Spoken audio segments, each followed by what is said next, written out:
Let's go to Dr. Dick Berggren. I'm with rookie sensation Jeff Gordon, who has won his first ever career pole for this race at Charlotte. He's got no wins in 1994, but he's got a pair of seconds. One of them right here in the spring.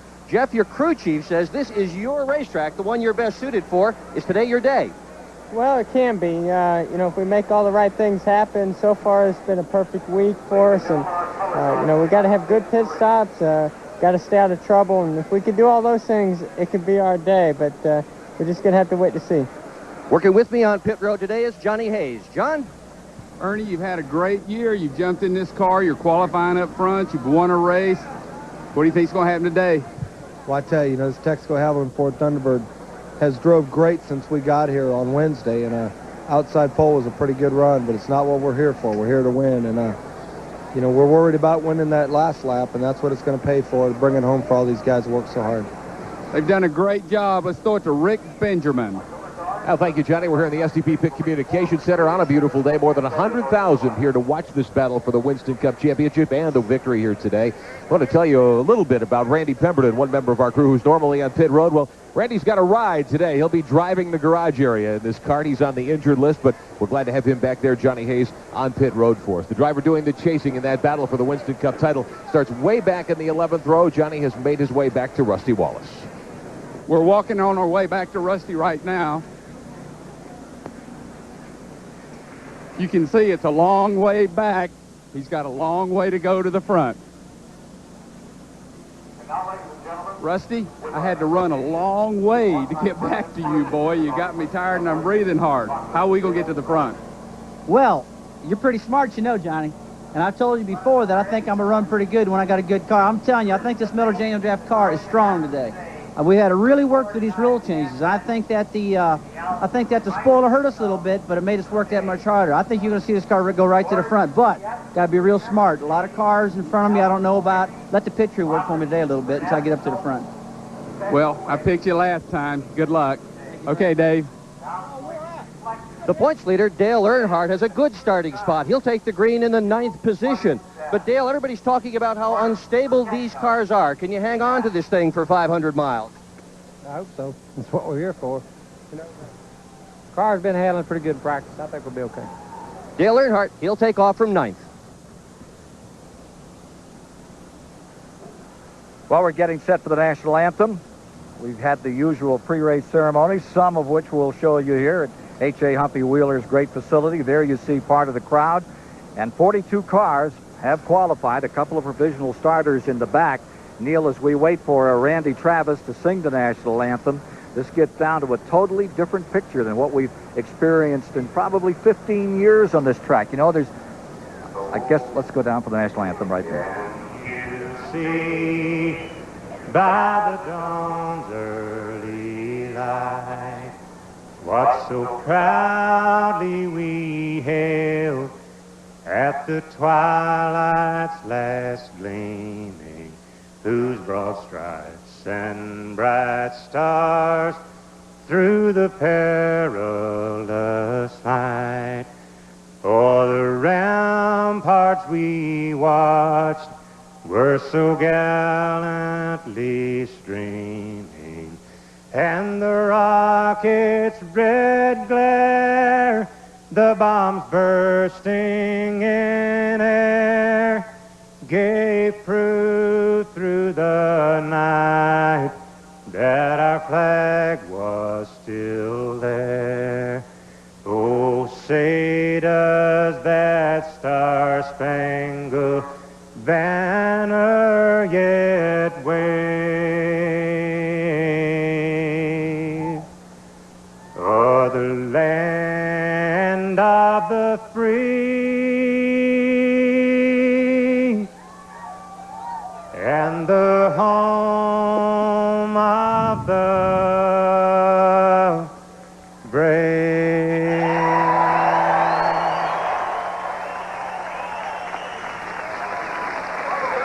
A beautiful version of the national anthem from Randy Travis as we get set for racing in Charlotte, North Carolina. Well, earlier this week, the whole conversation down here in the garage area has been about the rule changes that NASCAR has effected in trying to slow the cars down both here in Atlanta.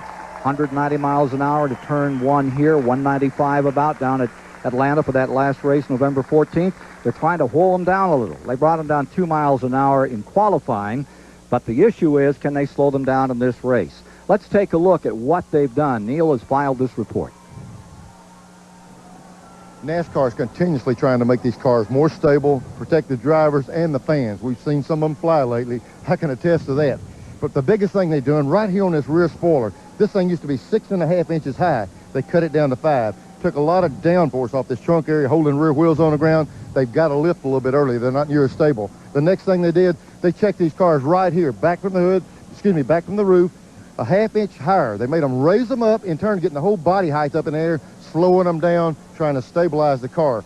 And then a place that's really effective on these cars, they're always working on this frontal area of these race cars to get them sloped down as close to the ground as they can possibly get them. They used to be at 3.5 inches. They raised them up to 5. Now the air is going under the car. In turn, the thing is not as stable. The driver has to lift a little bit sooner. The thing they're trying to do is help them when they turn these cars around backwards. We've seen them in the past get backwards. Air goes under the hood like a parachute. Look here. They put a little flapper in the cowl. It's on both sides of the cowl area. When the car gets backwards, catches air like a parachute, this releases the air. The car tries to stay on the ground. It's just kind of trial and error right now. Hopefully this is right here. These new changes will keep the cars on the ground when they have problems. Let's go down for the command to fire the engines and begin the Mello Yello 500.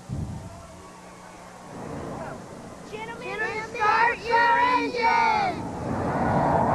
Quite a chorus. And quite a chorus here, well over 100,000, probably 130, cheering as the engines get sent on their way. Drivers ready for 500 miles, 334 laps at the Charlotte Motor Speedway. There you see Bobby Hillen settling in with car number 90 as we get ready for a go this afternoon. Derek Cope a little further back in the field. He's set. Hale Yarborough's car coming to life.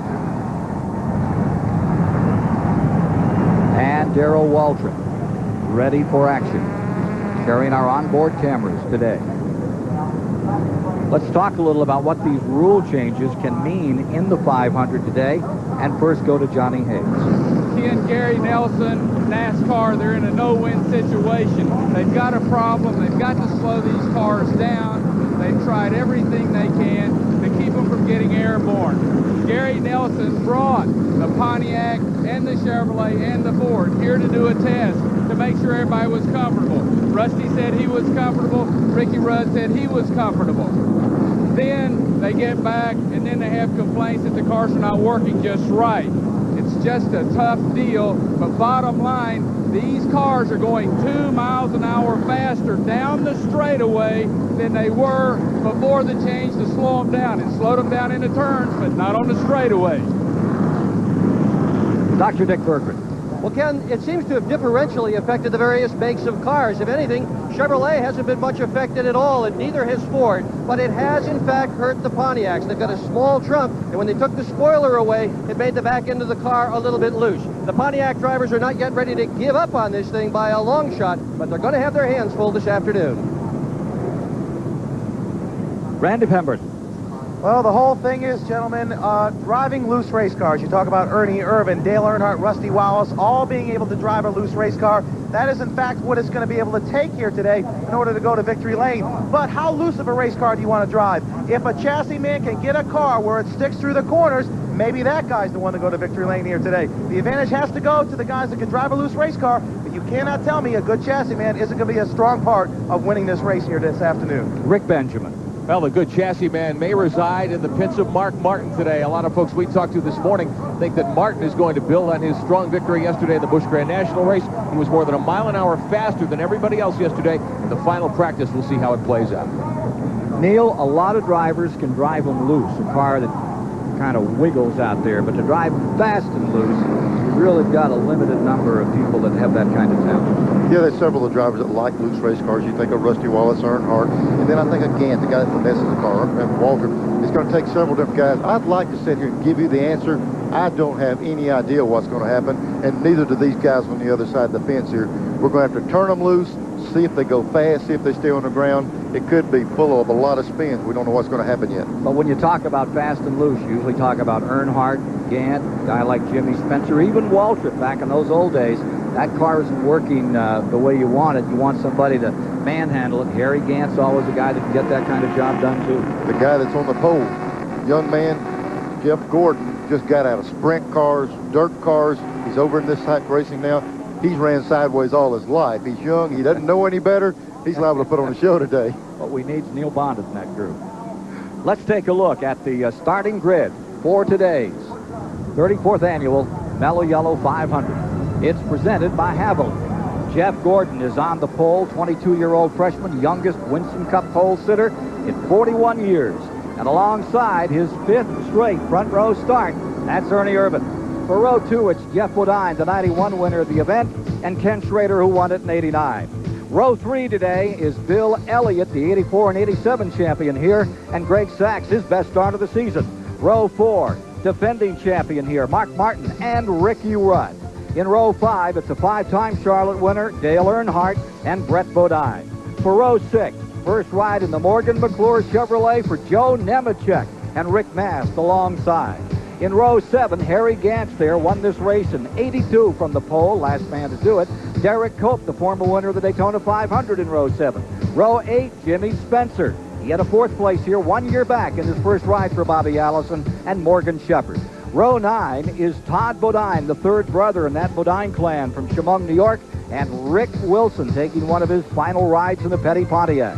In row 10 today, it's Rich Bickle, short track ace from Wisconsin, and Michael Waltrip. In row 11, Rusty Wallace is there, and alongside the 84 Winston Cup champion, Terry Labonte. For row 12, Hut Strickland and the 6-time Charlotte winner, Darrell Waltrip. Row 13 is Andy Hillenberg, that sprint car star from Indiana, and Ted Musgrave. Row 14 is Dick Trickle and Bobby Hamilton. Row 15 is Jim Sauter and Jeremy Mayfield. Row 16 today is Kyle Petty, who finished 3rd here last year, and Jerry O'Neill. In row 17, Wally Dallenbach and Sterling Marlin. For row 18, it's Mike Wallace and Lake Speed. In row 19, Bobby Hillen and Dale Jarrett with his worst start all year back in 38th spot. Row 20 is Chad Little and John Andretti making his 2nd Winston Cup start. Provisional starters, Bobby Labonte starts 41st on the inside of row 21, and Kenny Wallace rounds out the Haviland starting grid. They had Andy Hillenberg, Kim, moved to the rear of the field. He starts dead last. He wrecked his car in practice and had to go to a backup car, so he'll be dead last in the 29. Bringing him out of the line that he was in and sending him to the rear. Car number 75 pulls down onto pit road. Todd Bodine out of Chemung, New York.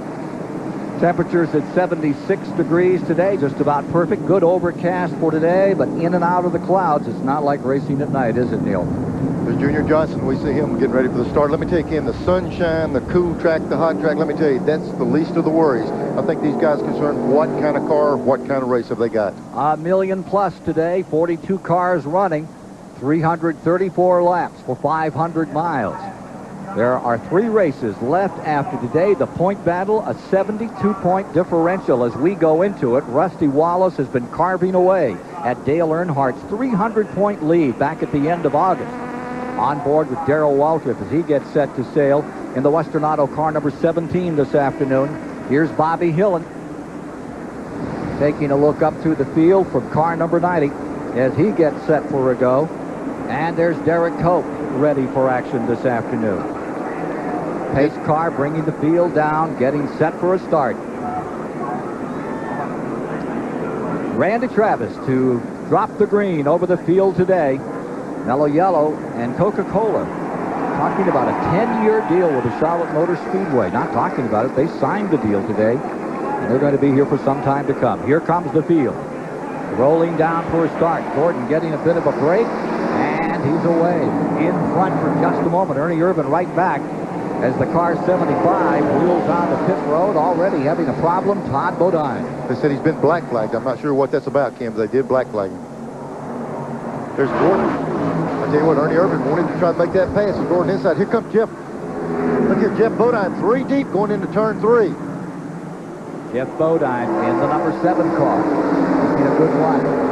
Terry meanwhile, right up into second spot behind Ernie Irvin out in front.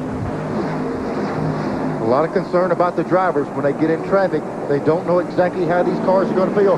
They're faster down the straightaway, but they need that spoiler in traffic. We're going to see what happens. Todd Bodine comes back on the track, and he's overlapped as they wheel down the back straightaway. It's Irvin in front, Jeff Bodine in second, Jeff Gordon in third, Schrader and Greg Sachs on board DW as he storms up through the field. Coming around that lap car of Todd Bodine. There's Terry Labonte directly in front of him. 55 car right there down on the inside. Going back to the front. Good scramble for second place. Bodine under challenge. Jeff Gordon there. Jeff Gordon pressing on the inside.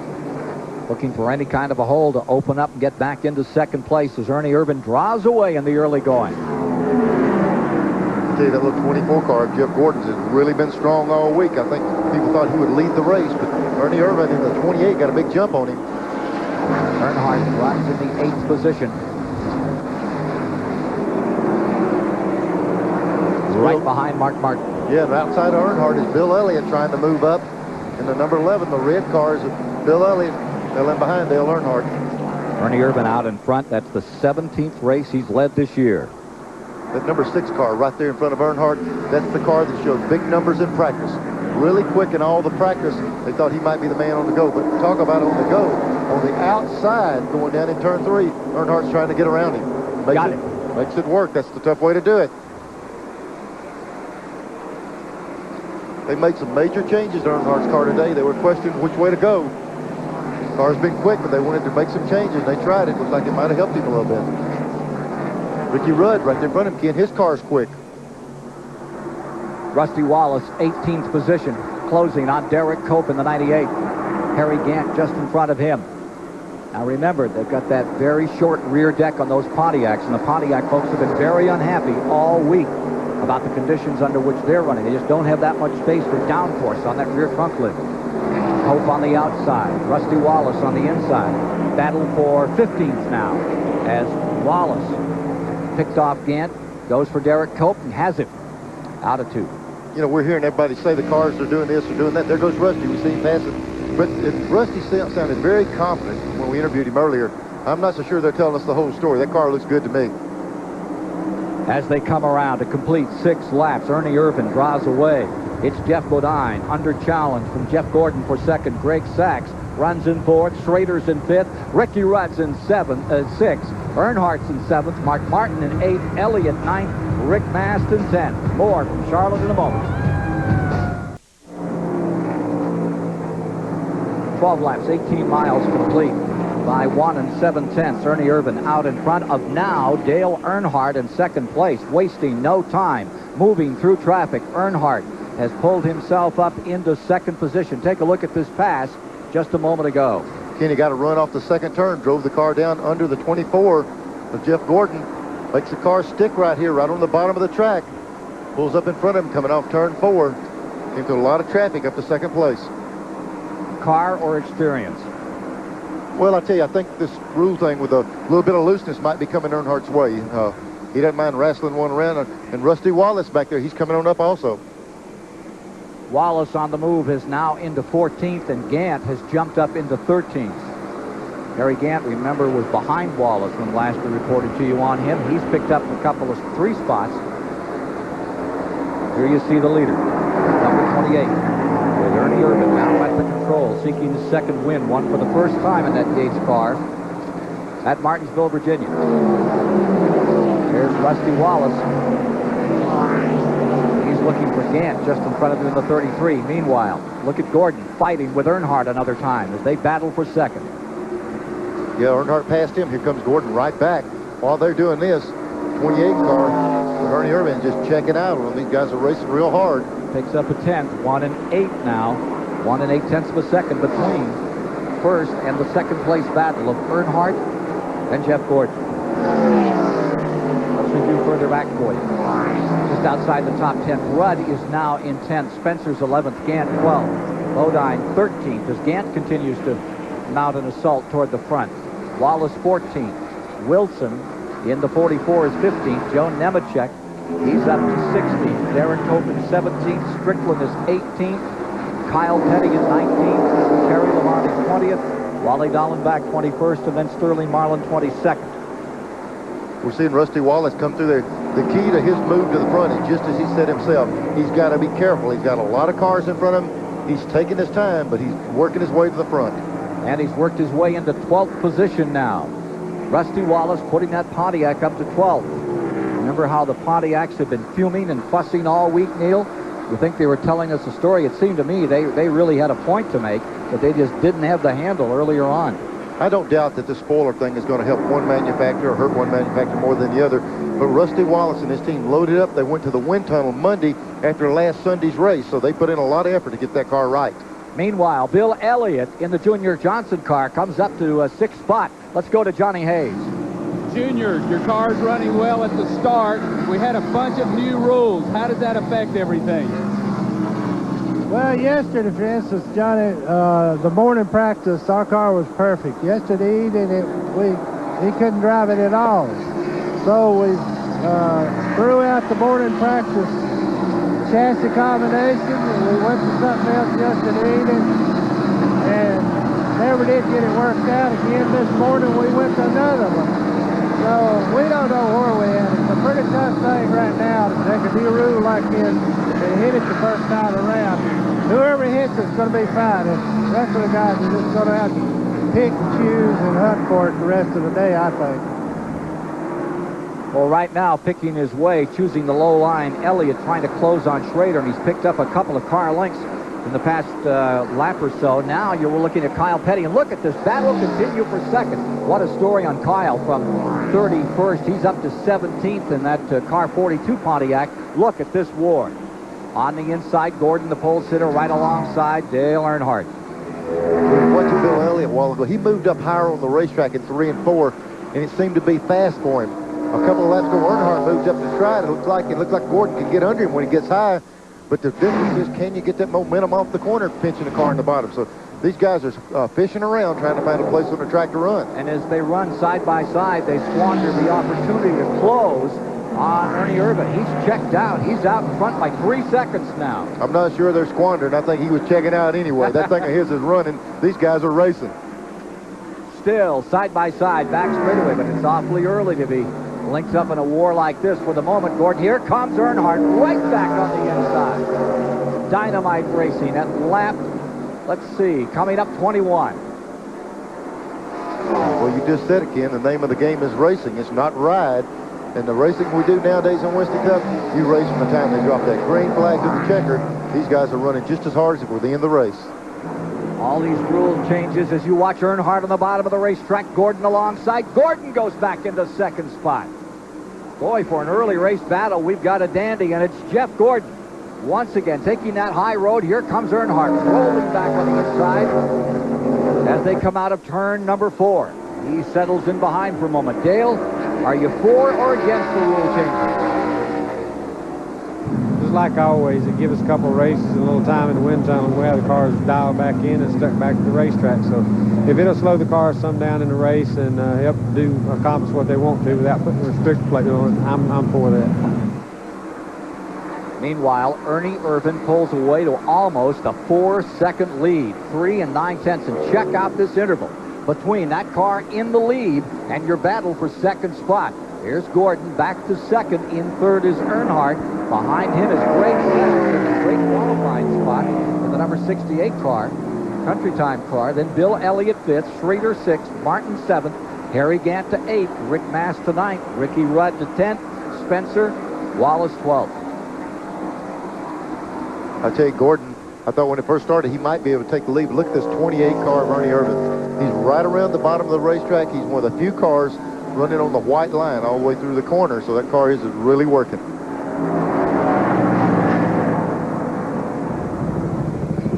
So, assisting CBS Sports with aerial coverage of this Mello Yello 500, the folks from Ray Bestis, the Best of Brakes, giving you this picture of the battle for 2nd place.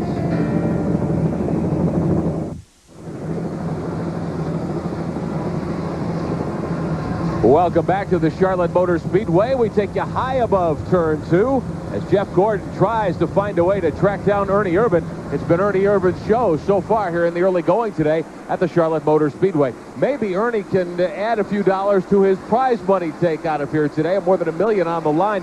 The True Value, folks. True Value has the hard charger money posted today. $5,000 today, a $50,000 season-long purse available for the drivers who lead the most laps and run on the top 5 the most laps. So far this season, Dale Earnhardt's leading the standings, followed by Rusty Wallace, mimicking the Winston Cup points.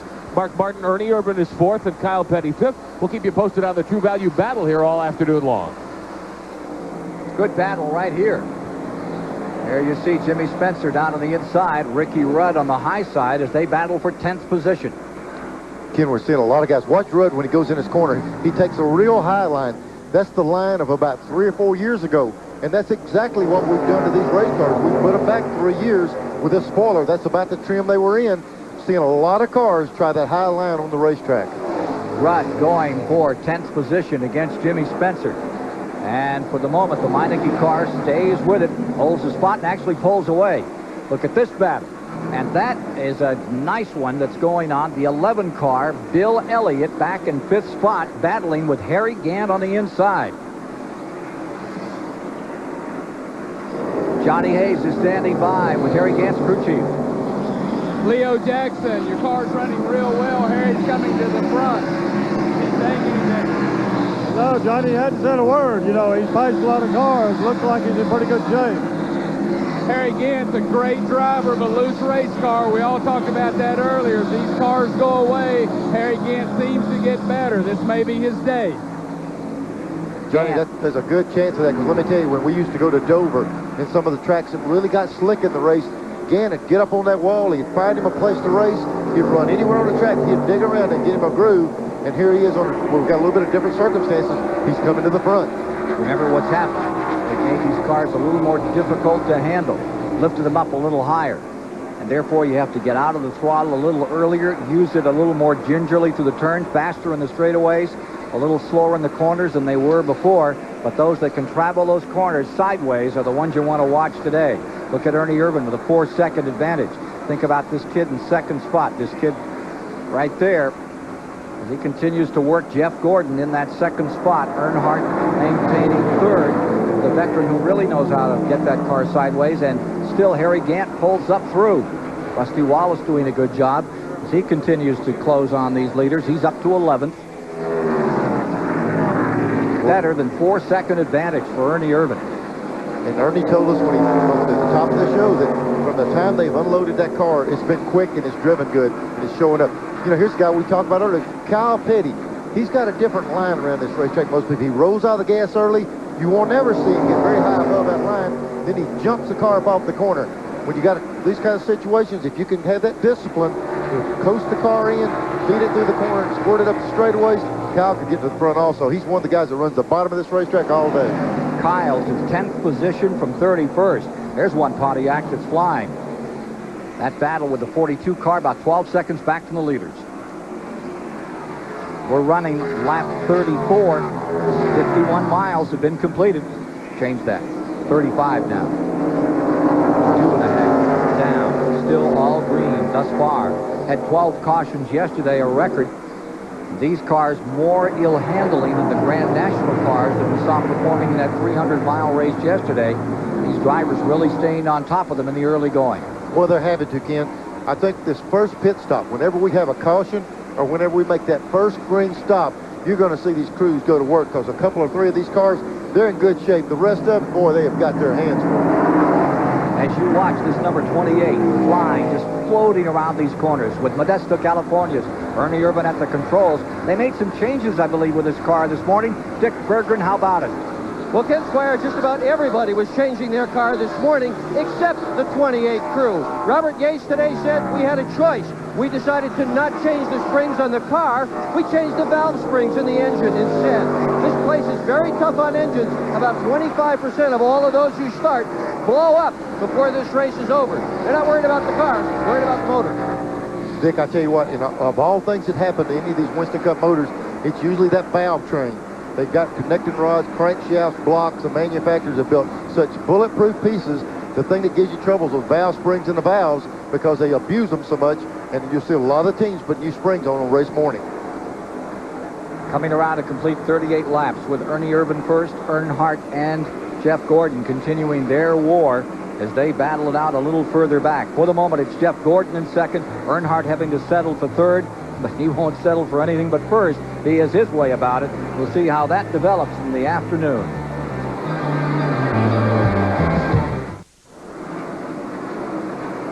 Back at the Charlotte Motor Speedway, the Mello Yello 500 working lap 43 with Ernie Irvan in command. We're watching the progress, or the lack of same, on the part of Ken Schrader, the Fenton, Missouri campaigner, who started this afternoon in 4th spot. They've changed 2 motors in that car, one yesterday afternoon before the final practice. Motor was vibrating. They put another engine in today before the start of this race. It's not working out. Schrader backing up in the field at the moment. Hopefully he'll get it sorted out. Up in front now by 7 seconds with 43 laps complete of the 334 to be run. The interval continuing to develop. He's just lapped Morgan Shepherd, who started 16th, this guy in Ernie Irvan. I'll tell you, if he keeps up this pace, Ken, he's going to start lapping a bunch of the good race cars. Sterling Marlin in the number 8. He has come to 14th position, started 34th on the day, and the Ray Bestis car working very well for the Stavola brothers as Sterling Marlin tries to break that jinx. 9 second-place finishes, but never a winner. Remember here at Charlotte, he had a 601 by a lap in blue attire with time running out back in the 80s. Sterling Marlin having a good run thus far as he continues to clip them off. But the man really on the move right now is Harry Gant, who is up to 5th position in his Chevrolet number 33. You see Terry Labonte's number 14, the Kellogg car, right behind at number 8, and they are running 14th and 15th respectively. Here's Jeff Gordon running second. Here's Dick Berggren.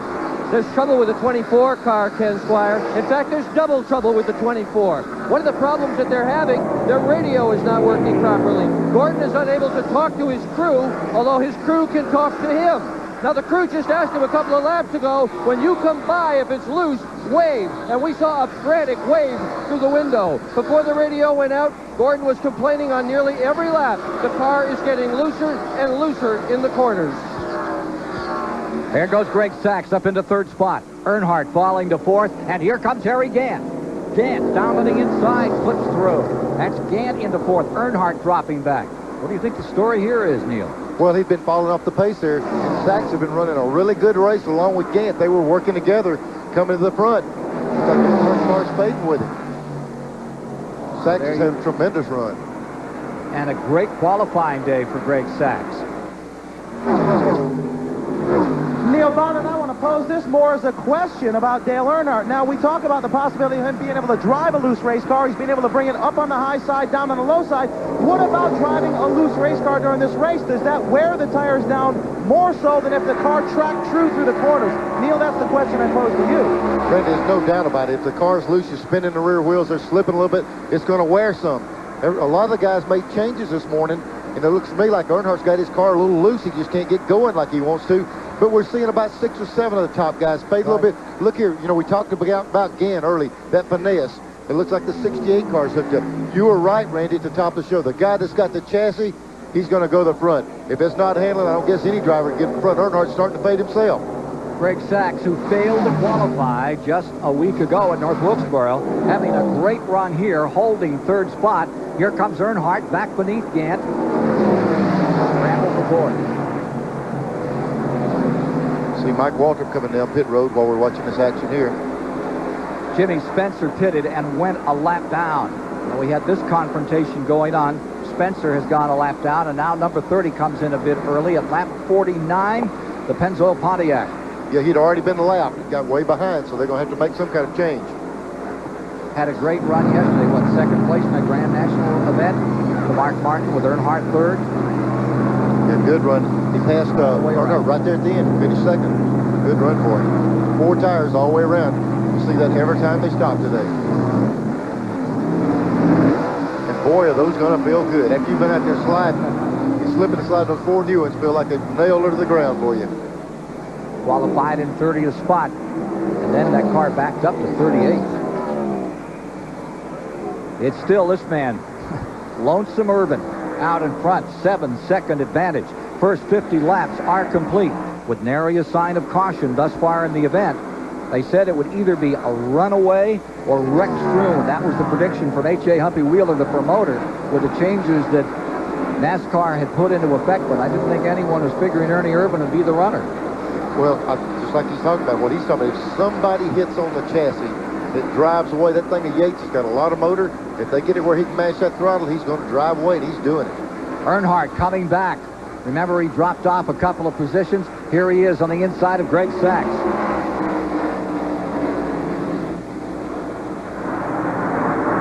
He goes down the inside, see if he can stick on the bottom. He couldn't do that earlier. His car had been sliding. In the 52nd lap, it is Earnhardt in the number 3 car. Back to third spot. Irvan leads, Gordon still in second. So it's Ford, Chevy at the present time. And here comes Harry Gant moving back through again. Here comes the 4 car coming in. That's Joe Nemechek driving the 4 car this week. He just turned down pit road. We're at 52 laps.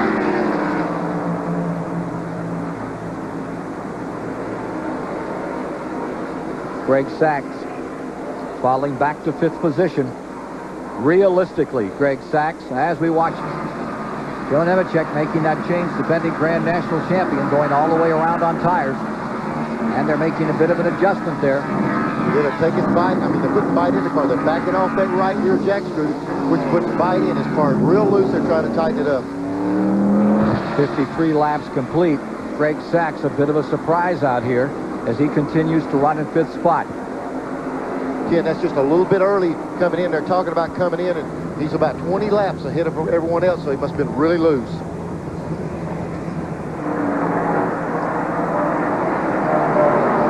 Boy, we see Irvan right here just lapping everybody. He's coming up through the field.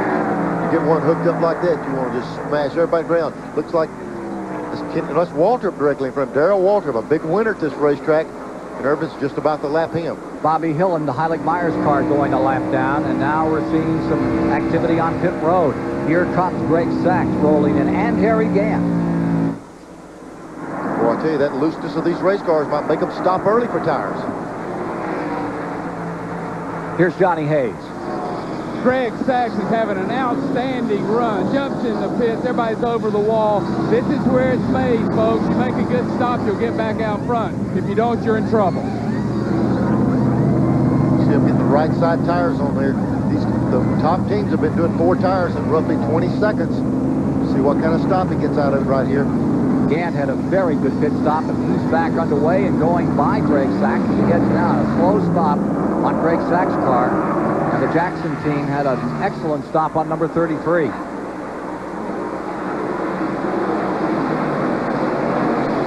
Pit stops coming up. We're at lap 56 of the 34th annual Mello Yello 500 at the Charlotte Motor Speedway, live on TBS this afternoon. Stay with us for all the action.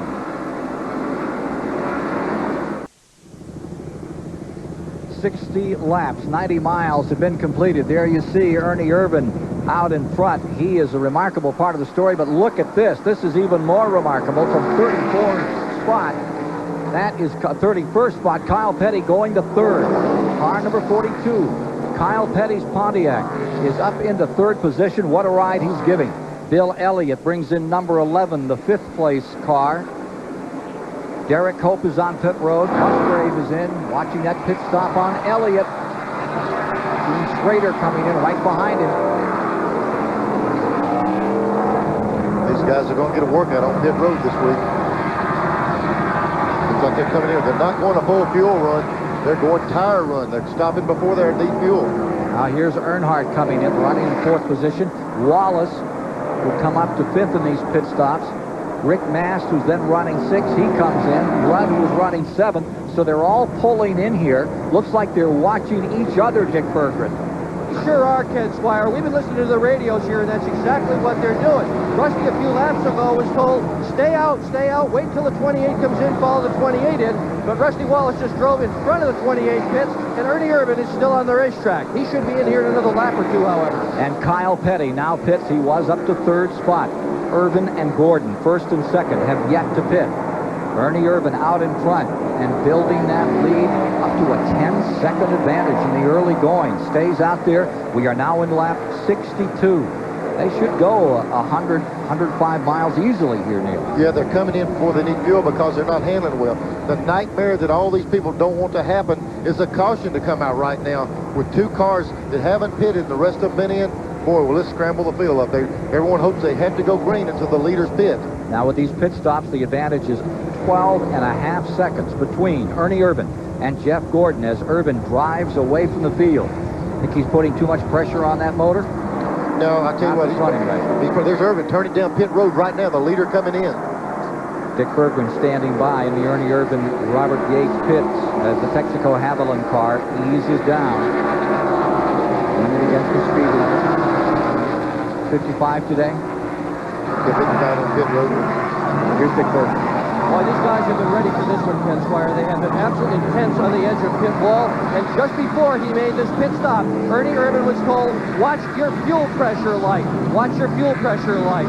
So, they may have stretched the fuel a little bit more than we might have thought. 2 pumps on the jack. Right side tires already changed. Left side about ready to go. Nice stop. 20.8. Nice stop for Ernie Irvan. That's about as good a stop as we've seen on pit road already. So, the fast car, fast pit crew, he's going to be hard to handle. Gordon brings the DuPont aluminum down pit road. Critical stop here. Let's see if he can do any better than what we saw accomplished a moment ago by Ernie Irvan. This is a young team right here. Young driver, the whole team is young. And I tell you, they get the job done. We'll see what they do with this stop. Gordon mentioned when we interviewed him, he said it's critical our pit stop. Okay, there they go. They're putting some bite in his car, backing off that right rear. That's putting some more bite in the left rear. So he's a tick loose. They're trying to fix some of that. Good stop. 20.2. Right in there. But still, the man dominating the event, or the team dominating the event, is that car number 28. We're still in the midst of pit stops as we get through lap 64 of the 334 laps to be run. 96 miles are down. We'll get to 100.5 miles at lap 67. We'll take a quick commercial break and be back with you at the Mello Yello 500. Winston Cup Racing on TBS from Charlotte, North Carolina. Robert, all we need here is some oil and we'll be ready to crank. Okay. Yes, get us suitcases. I have one. Yes, sir, right away. Robert, we're out. Get us suitcases and fly. There's only one motor oil that Robert Yates Racing relies on for complete protection. Haviland Formula 3 from Texaco. That was quick. Yeah, they had it right down the street. The same Haviland Formula 3 you can use in your car. Get a free Burger King meal when you buy a case of Haviland Formula 3. But hurry, a deal this tasty can't last long. Wouldn't it be great if your neighbor was Wally Dallenbach, the Keystone Beer Winston Cup driver? Wally, great car. Want to take her for a spin, Dave? A spin? And keep her under 170, Dave. 170? See Wally Dallenbach, or possibly his neighbor Dave, race the Keystone Beer stock car in the Winston Cup Series. Well, how'd you drive, Dave? Well, she drifts a little in 3. No problem. But we need to bleed the brakes. Wouldn't that be great? At 180 miles an hour, Darrell Waltrip can't afford a bad part. Ouch, man, that hurt. Like you, I need quality parts at the right price. And at Western Auto, we guarantee it. You'll find thousands of top name brand parts, all backed by Western Auto's unbeatable everyday low price guarantee. Right? Right, DW. Pick up Castro GTX at Western Auto's low price. Castro GTX provides maximum protection against viscosity and thermal breakdown. The right parts, unbeatable low prices. At Western Auto, we guarantee it. Right, DW. In my career, I've had a lot of good things happen to me. Of course, there were a few headaches, but that's when I'd reach for a Goody's headache powder, and I'm not alone. In a recent survey, doctors preferred the Goody's Formula 2 by more than 3-to-1 over BC's. And only Goody's beats a headache the way I prefer, in record-breaking time.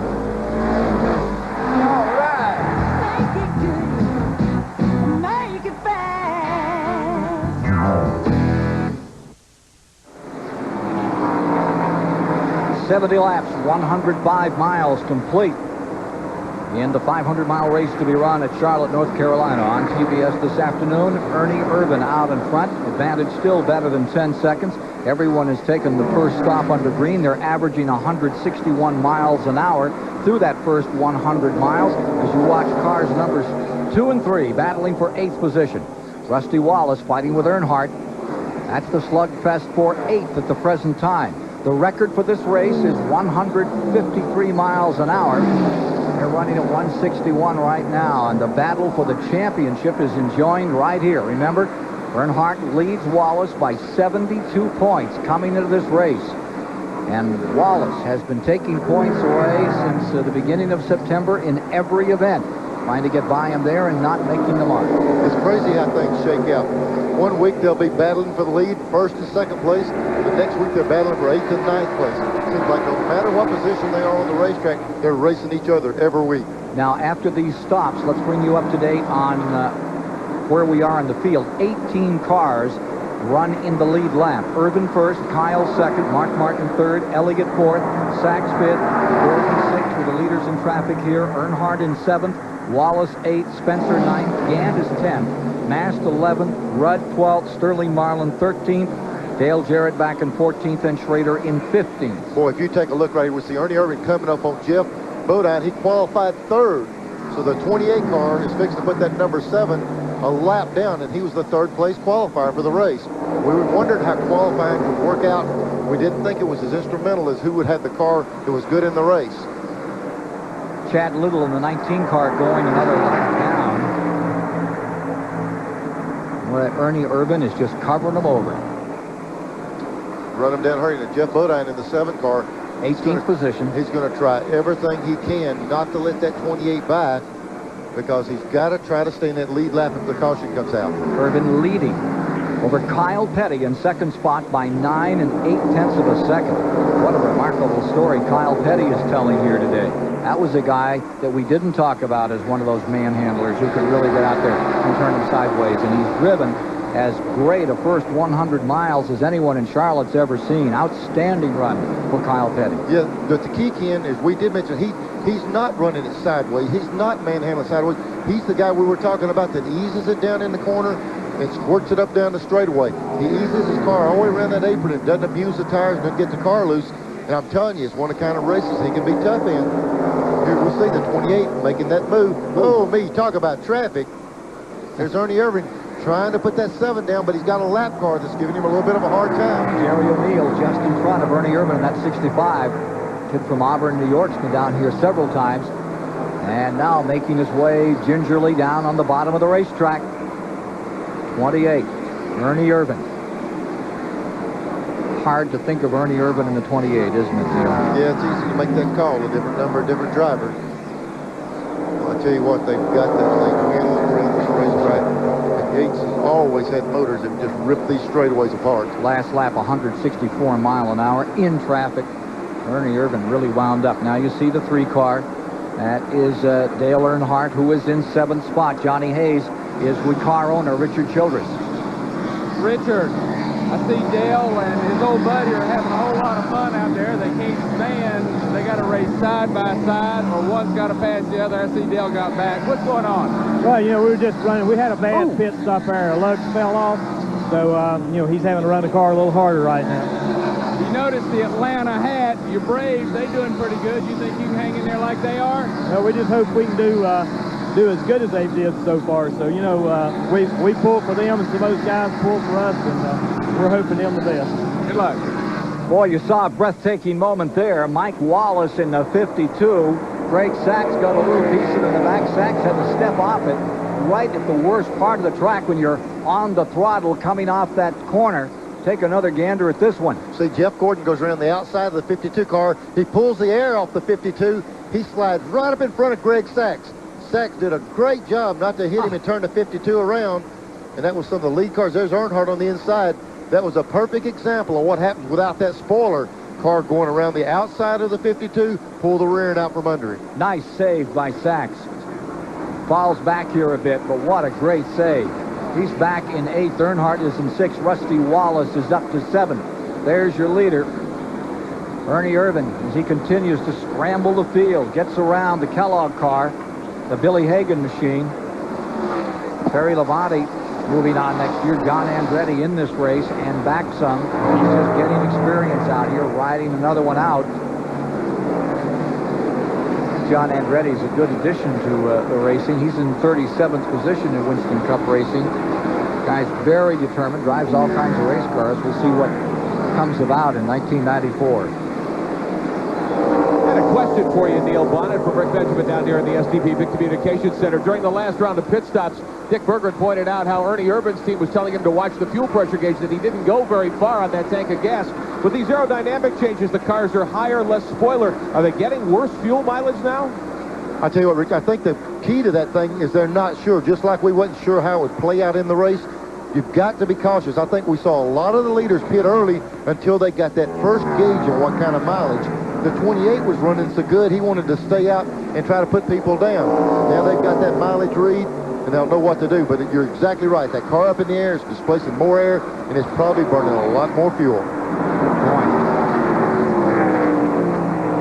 Irvin has the Ford out in front. 10 seconds plus. All cars are still running after 125 miles. Everybody is still out here. We're showing 82 laps now complete. 334 the distance if you're just joining us. Kyle Petty, there you see him in that second position. From 31st, he's brought that Pontiac up through the field. Great piece of driving by Kyle. And in third spot is Mark Martin. Kyle Petty, how do you rate yourself as a driver?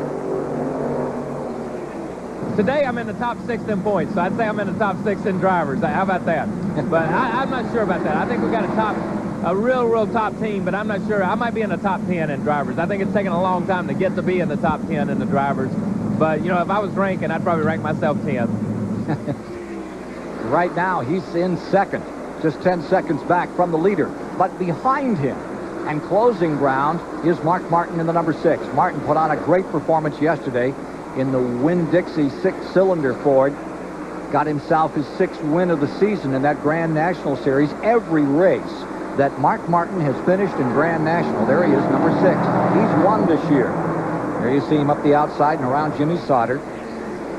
Interval between second and third. Between the 42 and the 6 is 1 9/10 of a second. I'll tell you, Mark Martin's car in practice, every time you clock it, he's as quick as anyone there. And if you'll remember, we see Mark Martin win a lot of races. He paces himself good. He says, I run the car as hard as I can. I think he runs the car as hard as it feels good, as hard as he knows he can, and still has some car left. This guy can get to the front, and if he does, he can race anybody up there. 85 laps, 127.5 miles have been completed. Now, let's go to Dick Berggren. Ken, there's more in this number 6 car. Mark Martin has radioed to his crew and said it's a bit loose. Steve Neal, the crew chief, says they can fix that on the next pit stop. Speaking of fixing, believe it or not, they opened up the nose on this car earlier this week. They cut it apart with sheet metal tools, welded pieces in, re-welded it, taped it back over, cleaned it up. No wind tunnel after that change, but they're trying to make both the front stick better and the rear. Looks like it's sticking pretty decent right now. Looks good. I tell you what, sometimes the best wind tunnel and the best dyno is this big black strip of asphalt out here. Best place to fix a race car is where you got to race it. The wind tunnel does help a little. No doubt. I'm just saying, you get in the wind tunnel, you get it close, and then you dial it into each specific racetrack, and they got her working here. Riding with the Heilig Myers car, number 90. Bobby Hillen giving you these pictures from 21st position. More from the Charlotte Motor Speedway on TBS after these messages. Could be fuel. Promotional fees and consideration have been paid by First Brands Corporation, the makers of STB engine treatment. Help stop engine wear before you start. And by Heilig Myers Furniture Company, the proud sponsors of Bobby Hillen's Ford Thunderbird. And by True Value Hardware Stores. Got a tough job to do? They'll see you through it. You can do it with True Value Hardware Stores. 91 laps, 136.5 miles completed at an average speed of 162 miles an hour. Ernie Irvin setting those records. Old record 153 for the 500-mile distance. As you watch Darrell Waltrip here in car number 17, running in 24th. He is a lap down. Waltrip falling a lap down in the early going. Now, at lap 87, Ernie Irvin moved out to lap Ken Schrader, pulled that off. Schrader gave him a bit of a fight. Then, on lap 89, Harry Gant fell off his perch going down the back straightaway, just backed right up in front of 2 cars, nearly got collected. He's come into the pits. He's back on the track. Let's get more on the story. Yes, I've talked with Charlie Presley. Harry Gant cut down a right front tire. Everything's okay with the car. Just cut a tire down. Thank you, Johnny Hayes. I tell you what, if you cut out a right front tire and not hit the wall here, they got things going in their direction. Had the right Saint. Usually a right front here means a big right front dent. Lucky he didn't get in the wall. Saw the 17 car there for a moment, just in front of Gant, who is now back in 35th position. Gant's falling a lap down. He's got some running to do to get himself back in that lead lap. But there's one guy that can get it done here. The last man to win the pole and win this race, Harry Gant, 1982. There's a guy that not can't get it done, but is getting it done. They're going to have to make him repaint that line. He's wearing the bottom line out. And then there's Dale Jarrett directly in front of him. He's in 12th place. Last guy in the lead lap. And that's going to make it 11 cars in the lead. Saw that wiggle off of Jarrett's car when he got behind him there. Just 11 cars left in the lead lap now. Rick Mast, car number 1 on pit road. So it's going to make it 10 cars in the lead lap because Mast was the 11th car. Make Ricky Rudd the guy in front of him shooting at. Here's Kyle Petty in second spot. Here's Dick Berger. Randy Pemberton, so much of the talk before this race was about the problems the Pontiacs might have, but here you are in second. What's cooking? I don't know. We got a real good stop that time and gained a couple of spots. The overcast skies really helped us because we're not abusing the tires very much. Ernie still outruns us about 2/10 a lap, and thank God he's run into a lot of traffic so far. So maybe we can work on it later and make a run at him. So we'll see. I'd say that thing is running a lot better than his expression would indicate. You're exactly right, Dick Bergeron. They had a good stop, but he started way back in 30-something position and moved up to 4th on the green before that stop. So they got a good stop on him, but he's handling that wheel. He rated it in 10th. I'd rate him about 2nd right now. He's moving up to the front. Diet makes a difference. Somebody better check out a little restaurant in upstate New York that Pemberton just saw. It's his brother who is working the garage area for us today.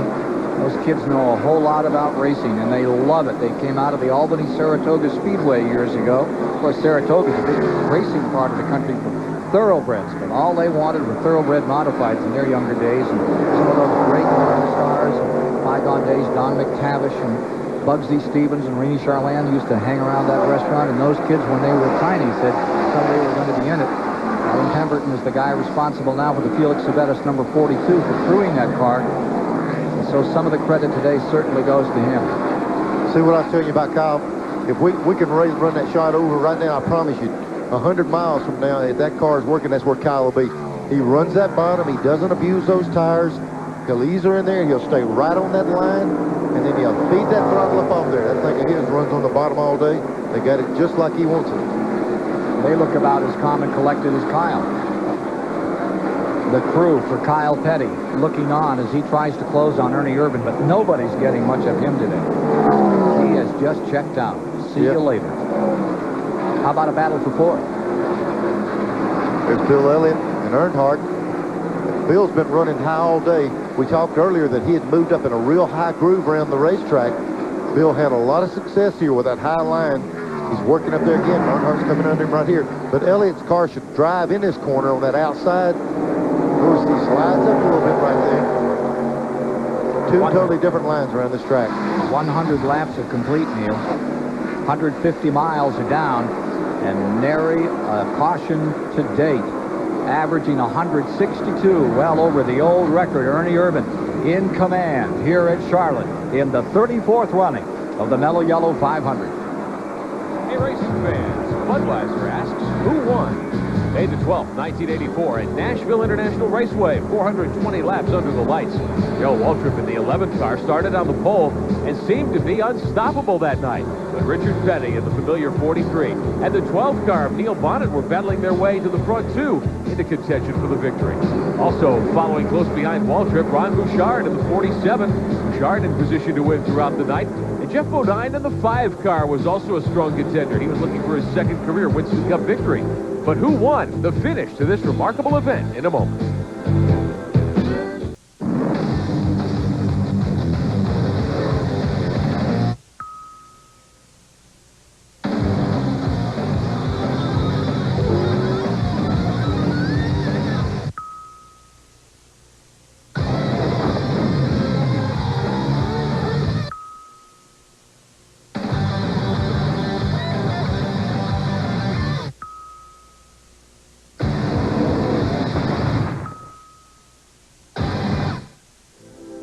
If you picked Darrell Waltrip, you're right. Here's how the event unfolded.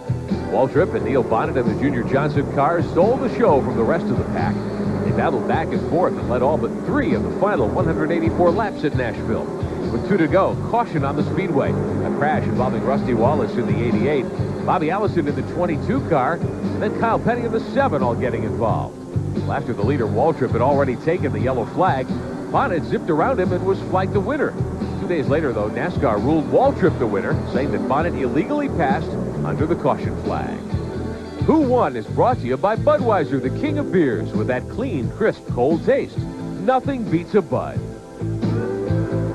Well, welcome back to the Charlotte Motor Speedway. Lap 107. Ernie Irvan still doing it out there. Nothing going on in the garage area. Totally lonely. Thank God I have a television monitor. But this is the inspection station. This is where they're going to bring the top 5 cars, plus 1 other car at random after this race is over to tear them all down. And kind of looks like Ernie Irvan will be in here, among others. But nothing going on in the garage area. Maybe that's because these guys are able to get out of the throttle a little bit right now, saving on those engines. But we got a long way to go. We're going to see some people in here, no doubt about it. Rick Benjamin. Oh, Randy Pemberton, we're here in the SDP Pit Communication Center with a young driver who many people have expected to move up to Winston Cup racing the last couple of years. It's finally going to happen for Steve Grissom. Congratulations. What was your announcement today? Thanks, Rick. I tell you, this is a super opportunity for Steve Grissom to be teamed up with Carolyn and Gary Bechtel at Diamond Ridge Racing.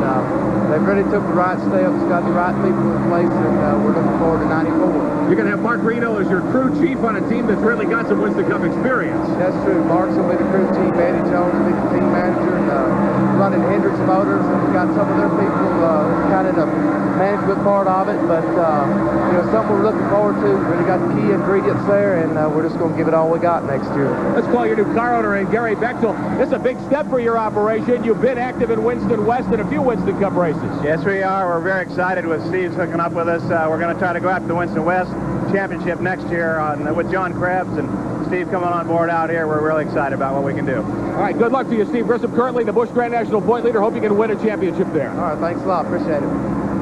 Gary Bechtel is in construction business, they say. Some construction. Isn't that the guy that built the tunnel from France under the English Channel over to Great Britain? One of the biggest construction companies in the world. But I've got to tell you what, y'all held me off the air a long time after you showed that finish at Nashville, and I still think I won that race. You'll say what you want to say. Give it up. Give it up. How many years ago was that? It doesn't matter. I don't care if it's 30 years ago, I think I still won it. 110 laps are complete here today. Neil Bonnet alongside. I knew that was going to cause trouble if they showed that thing. See, they didn't tell him they were going to do it. And the minute you get that one up, it's like a red flag in front of Bonnet. I'll be back in a minute. I'm going over to NASCAR. 111 laps are complete. Here's Rick Wilson bringing the STP car down pit road. We now have 8 cars in the lead lap. They are Irvin first, Kyle Petty second, Mark Martin third, Earnhardt fourth, Jeff Gordon fifth, Elliott, Rusty Wallace, and Greg Sachs. They stay the top 8. 1 lap down in 9th is Ricky Rudd, followed by Dale Jarrett, Ken Schrader.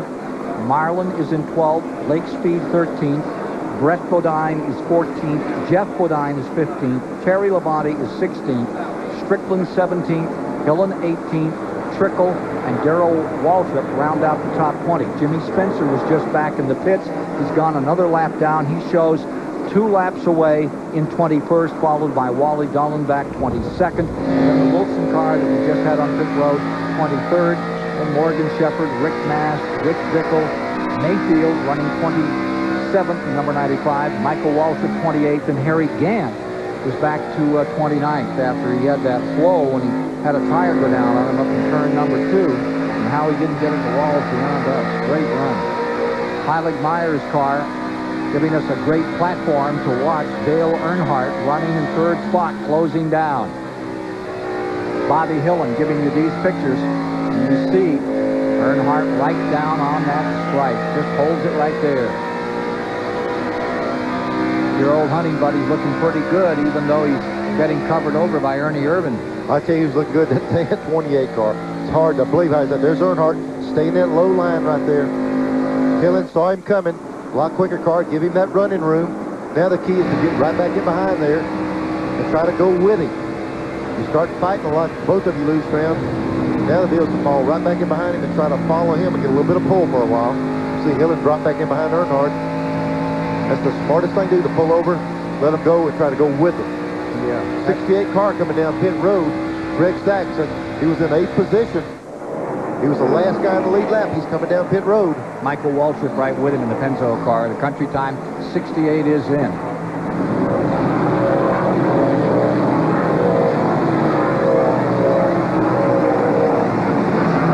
Here's Dick Burke. Well, this is by far the best run Greg Saxon's ever had in Charlotte. His best finish in this race so far, in 11th. They have just added a new crew chief to this team, Dennis Connors, and he has made a huge difference. The team is all smiles this morning. They thought they had a shot to win it, and they just might. 21.9, good pit stop for this crew. So we're getting back toward a pit stop period of the race with 116 laps now complete of the 334 to the run. From the Charlotte Motor Speedway, some great aerials being provided by Revestas, the best in brakes. Back shortly. Robert, we're ready. Okay. Got it warmed up? Yeah.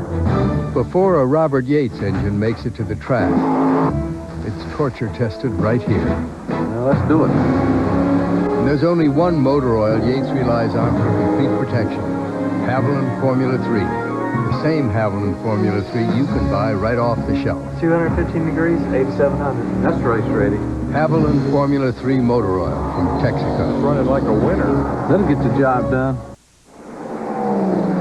Mark Martin coming out of pit road in lap 120. We've completed 180 miles. Consider this, with all cars still running the event, one of the point contenders, as you see the leaders here, Irvin, Petty, Martin, Dale Earnhardt, and Jeff Gordon, experiencing trouble. Weigh very heavily today with all these guys out here running. Mark Martin going all the way around. They're putting some more wedge in that one. Not only that, you see the guy beating the rear spoiler up. He was changing the angle, so Mark must still be really loose. They're doing a couple of 3 different things at a time to try to fix that car. Good stop. 20 and 9/10 seconds. Excellent stop for Gordon, trying to make up a little time. Coming down pit road, Jeff Gordon in car number 24. Leaders starting to come in. They're all coming in early. They're not going long runs like we thought they would. See him beating the rear spoiler up. That guy holding the gas can, taking his right hand and knocking that rear spoiler up, trying to nail the back of that car down a little bit more. Well, he got one out of line. So that center section, you want to keep it even across through there. If any of those point leaders have trouble, Neil, in this race, with all of these cars still running, there's going to be a remarkable change in the points. If anybody should fall out in the next 30 or 40 miles, I mean, you've still got so many cars out here. Yeah, nobody in the garage here. We just did, Randy, you might as well go ahead and have that surgery. Don't look like you don't have any business in the garage. Record for most cars running at the finish, the Mello Yello 500. 4 times they've had 28 running. Everybody that started still out here, 42 strong. Got some of the leaders coming here. Jeff Bodine, Dale Earnhardt coming down pit road. There's Earnhardt coming in. Just saw Gordon. Some of the other top drivers in. Watch Earnhardt's crew go to work here. They said the lug nut fell off one of the wheels a while ago. We saw a little over 20 seconds. See if this one's any better. Earnhardt running in third when he pitted.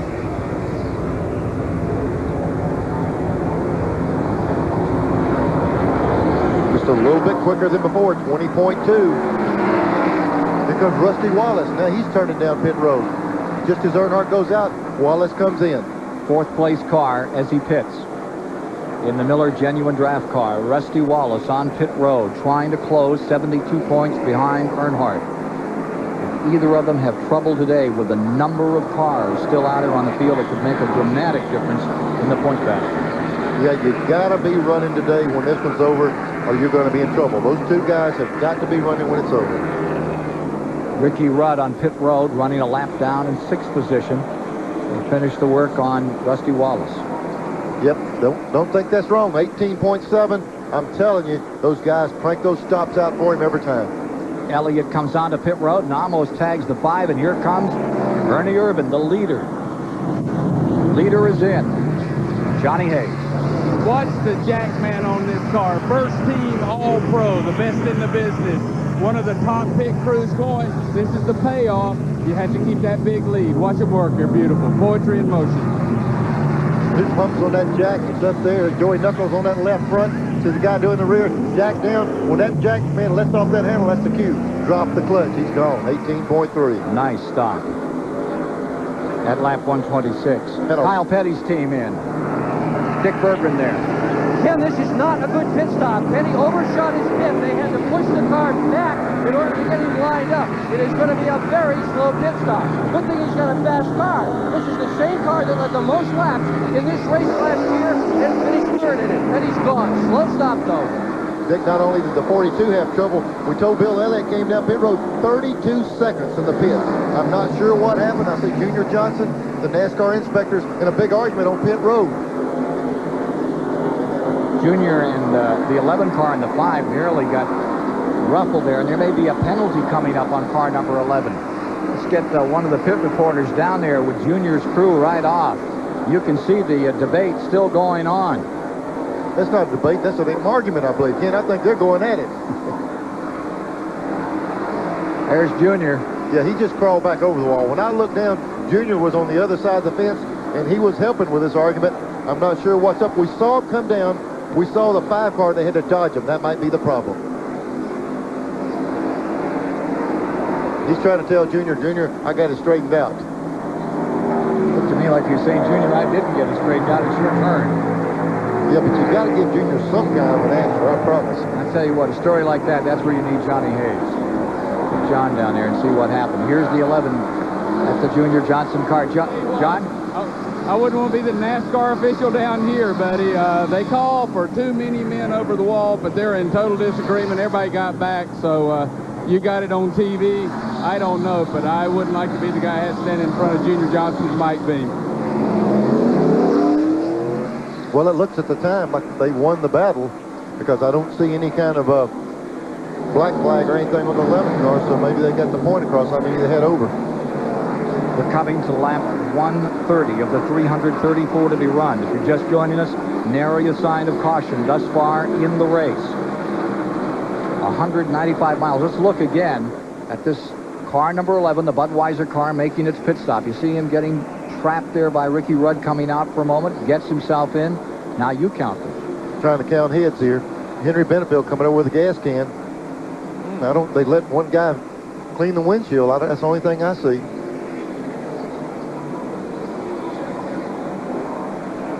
Al Jr. straps back on the headset. He'll have a word with Bill about it and tell him what he thinks. Probably in about 3 words. Back in a moment.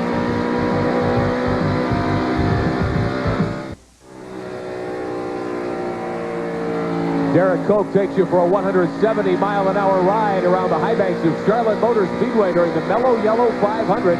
There's Koch working down low into the corner number 2 out onto the back straightaway. Great to have you along for the ride today on TBS. I'm Rick Benjamin in the STP Pit Communications Center. We've talked a lot today about the point battle. Only 3 more Winston Cup races to go this year after today's event. 72 points, the point margin between Dale Earnhardt and Rusty Wallace at this point. Dale Jarrett in 3rd spot right now, about 300 points behind. He's been very consistent. Mark Martin rode all the way to 4th off those 4 victories in a row a few weeks ago. Morgan Shepherd, another picture of consistency in 5th. Then Kyle Petty. We're going to show you the next 6. Kenny Schrader's been very consistent. Ernie Irvin, who's had 2 rides but has done very well. Elliott, Rudd, Gordon, Jimmy Spencer, unheralded in many respects. Very consistent year for him, too, and he is rounding out the top 12. Thanks, Rick Benjamin. We've completed 136 laps, 204 miles. The average speed stays at 161. It's a killer speed for this race. 153, the old record. And there you see the guy who's doing it all, Ernie Irvin, for the moment. This guy and 3 more have completed 136. The rest of them have done 135. I'm telling you, he is wearing them out.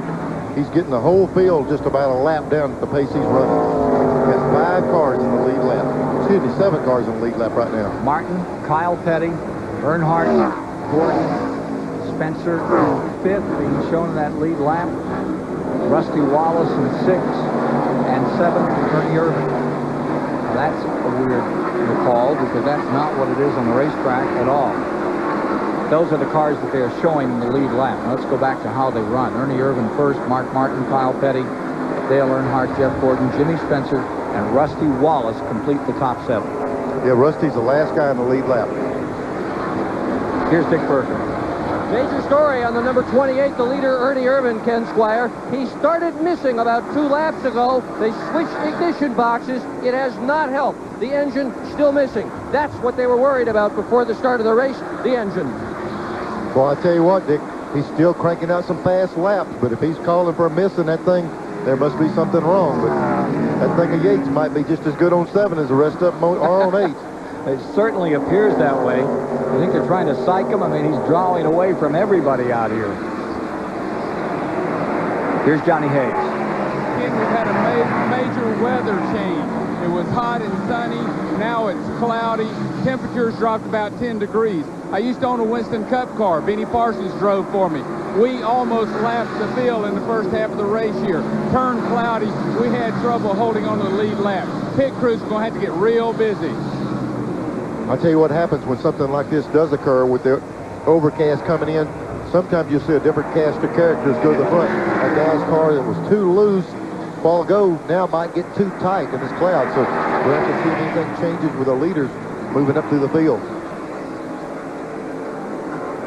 141 laps are complete. Most cars running at the finish on a super speedway. 50. How many? 50. How many did they start? 100? 75. Okay. 1950, 7,500 down there at Darlington. I don't know if I'd want to go home and tell him about qualified 74, but I still wasn't on the rear. I'm trying to watch the 28 cars while we're watching this right here to see if he's losing pace. Here he comes. Look at, he says he's got a miss in the car, but that's some good race cars. He's still going around. Yeah, he's got 20 seconds on the field. Here he is up on Jimmy Spencer. Well, he's coming around. That's a 7th place car. He's about to lap. Yeah, he's going around Spencer. Race car, that's a mowing machine. Let me tell you what, if he's got a miss, the only thing he's missing is the true story here. That thing sure looks stout to me.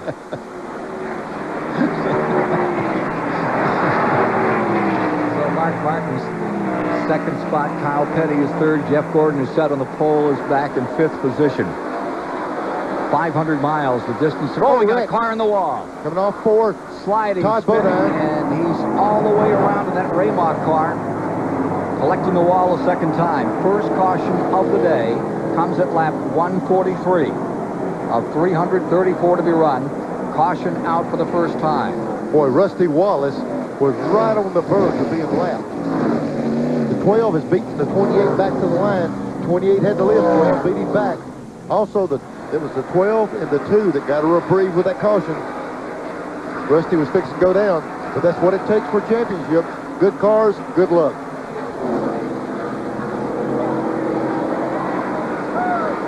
So there you see Todd Bodine taking the Raymock car back to the garage. We actually have a 2nd car back here. We say that everybody's running. 85 they're working on. It hasn't come out in some time. But that 75 looks badly bashed. Let's take a look at what happened. It's going to happen coming off turn 4. See if we can pick him up. Oh, the car gets loose. We'll see the back end come out. He's going to correct to the right. Wham! Right at the camera. Took the right front back off the car. And he goes across track. Watch these guys behind him now. You got a couple of people that are going to pass him high. We see the 68 car of Greg Sachs cut through the grass. There's Bill Elliott coming along. Now watch Mike Spencer. Waldrop. Boy, I tell you what, he got it out by the wall and kept it out there. But while this was going on, Spencer was able to beat the 28 back to the line. Also, Rusty Wallace. Here's the 28 car on pit road. Let's go to Dick Berger. Well, Ken Squire, they were just as confused here on pit road as we were in the broadcast because they heard the same stuff we were hearing, which is Ernie Irvan saying the car has a miss. He switched the boxes. That made no difference. Then he switched the coils on this thing, and that seemed to cure it. So the problem has gone away. Right now, they're in the process of a 4-tire change here. The hood is going to stay down, and there are a lot more smiles in the 28 pit right now than about 2 laps ago. Yeah, they have dual ignitions in these cars, dual coils, dual electric boxes and everything, and the driver can switch it from in the driver's seat. So I guess he changed everything and got it working. All right, let's see if we can get a word right now with the man who has dominated the race, Ernie Irvan. Ernie, Ken Squire at TBS Control. Do you read us? Ernie? He's going up through the gears. I don't know if you can hear us. Gets himself onto the back straightaway here. We'll try again in a moment to get him. 145 laps are now complete. 217.5 miles down. And the 500 to be run today. Moving toward halfway. First caution of the day comes out for young Bodine. 147 laps, 220 miles down. And let's get the story of what happened to Todd Bodine right from the man himself. Our cameras. Here we see the car. This is after he spun, coming back across the track. Right in the outside wall. Ooh. Butch Mock's car. I say Ray Mock. Butch Mock taking over that team. Heads forward. Caution stays out on the track. Michael Waltrip is in. We'll be going down to Todd Bodine in just a moment, standing by down there after he took that hit. We're getting ready for a restart, and let us set it for you right now. 148 complete when they come to the line. Ernie Irvan will be leading. Kyle Petty will be in second. Mark Martin will be third. Earnhardt fourth. Gordon fifth. Rusty Wallace sixth. Spencer in seventh. Those are the cars in the lead lap after that daring move by Spencer in the Meineke car to get himself back in the lead lap. Eighth is Ricky Rudd, a lap down, followed by Bill Elliott ninth. Sterling Marlin 10th. 11th is Schrader. 12th is Sachs. And we have Dale Jarrett 13th, Lake Speed 14th, Jeff Bodine 15th, Terry Labonte 16th, and Rick Mance. Light is off on the pace car as we get ready for another go here. The late stop by Michael Waltrip has him playing catch-up. He's driving quickly around the track. Joe Nemechek brings number 4 down pit road, gets himself set for a last-moment stop. Darrell Waltrip back in 23rd position. Darrell Waltrip, a couple of laps down. Here's Dick Berger. Ken, the real problem with the 28 car, believe it or not, is there's a whole bunch of switches on the dashboard of that thing that control the ignition system. Ernie Irvan hasn't been driving that car long enough to know what all the switches are for. So he's been fumbling around trying to figure out which one it was. They think it's the coil switch that fixed it. They have a new coil ready. It will go in the car if they have further problems. At the moment, it's okay, but that's why there was confusion. I tell you, Dick, that's easy to do because you have a ignition box 1, coil 1. You got to get the right set of sequences, and I can understand him being new with it and having that problem. Flag is down, field is away. Let's see if Kyle can close in at all. Ricky Rudd trying to get back to last. Goes right down to the bottom with Mark Martin on 2 of them. They pace themselves here. Martin trying to pull up. He is in 3rd spot. Picked up the spot. Tight running as they get into turn number 3. Here comes Ernie Irvan out in front. Mark Martin up to second. Kyle falling back a bit here. Kyle back 2 spots. Martin and Earnhardt both go by him. On board with Bobby Hilling. Well, Kyle, something's happened. Kyle was on the right side of the start. Fell way back. He's still dropping back. And Bill Elliott around. 12 car. Spencer. Back to 7th goes Kyle. That is the battle for 6, and Spencer has it. Kyle was right up there on the restart in the runner-up position. Not true anymore.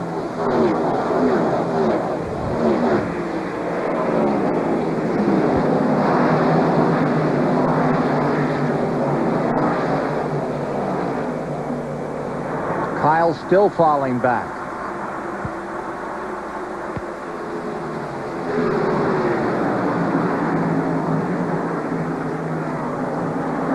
I'm not so sure Kyle's back down where he runs good on the inside. He got caught outside. That might be what hurt him.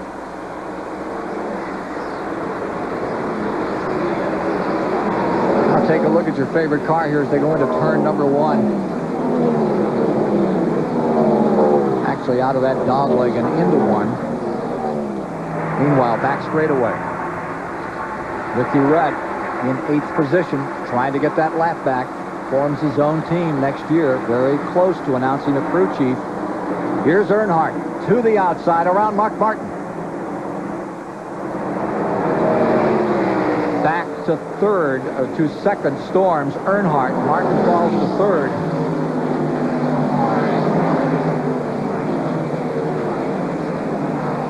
Well, right now, Ernie Irvin's not getting away. Ricky Rudd's hanging on pretty stout. Yeah, Rudd's trying to get that lap back. Car's real strong. He's got Earnhardt behind him. See if the two of these guys can do anything with Irvin. Nobody has been able to overtake Ernie Irvin all day. It's been all his own way. He's blitzed the field. But for the moment, he seems to be contained. Earnhardt drafting with Ricky Rudd. And that combination Chevy's trying to pull down the Yates Ford Thunderbird. The Ford stays in front as it has all day. But for the first time, it's under some pressure.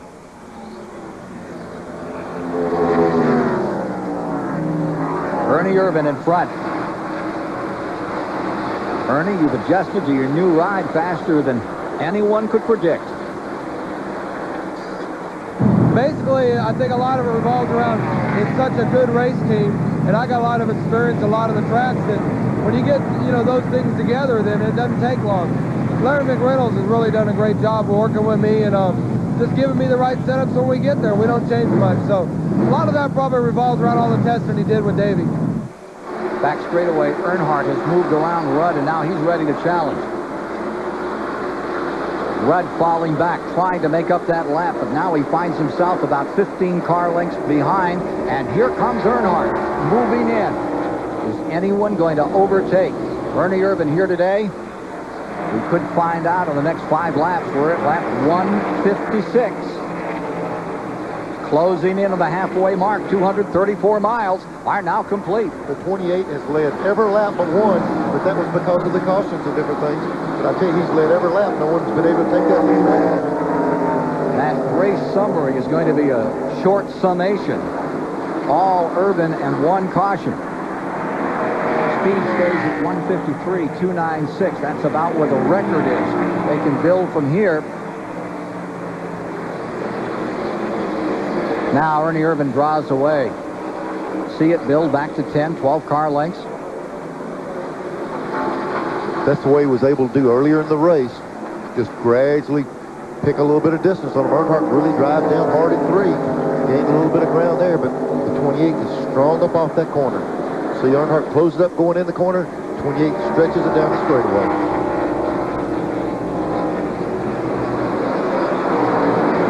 There's Schrader in the 25. He's back in 11th position, 1 lap down. Sterling Marlin, the 8th, right with him, getting around him.